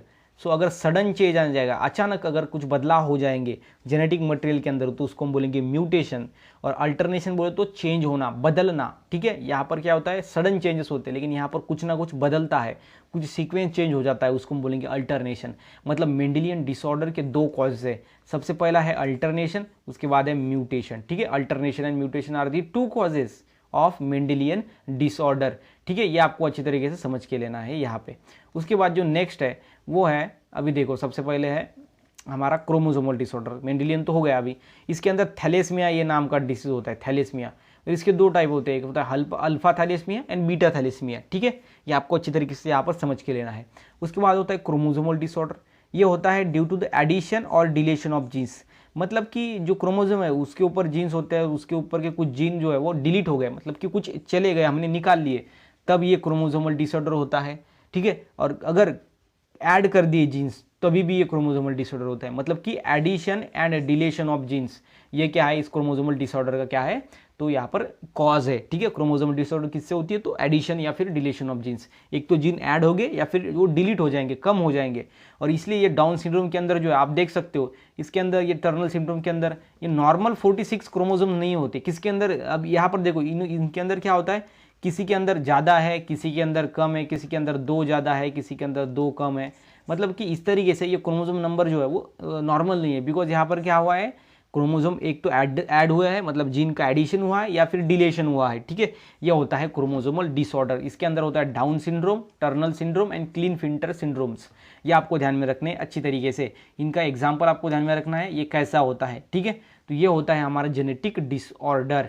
ठीक है गाइज, तो यहाँ पे हमारा पूरा जो चैप्टर नंबर 3 है, क्या चैप्टर नंबर 3 दैट इज, इसका नाम क्या है, इनहेरिटेंस एंड वेरिएशन, ये पूरा यहाँ पे एंड होता है। ठीक है, लगभग जो मुझे लगता है कि 2 आवर के आसपास जो वो टाइम हो गया है, और 2 घंटे के अंदर हमारा जो पूरा का पूरा 1 वीडियो 1 सीरीज, ठीक है, 1 वीडियो 1 चैप्टर जो है हमारा वो यहाँ पर कंप्लीट हो चुका है। ठीक है, तो अगर गाइज आपको चैप्टर अच्छा लगा है, वीडियो अच्छा लगा है, तो वीडियो को आप लाइक करो, चैनल को सब्सक्राइब करो, एंड साथ ही साथ इस वीडियो को अपने फ्रेंड के साथ शेयर करो। तो मिलते हैं गाइज नेक्स्ट वीडियो में, तब तक के लिए stay happy, stay motivate, thank you so much.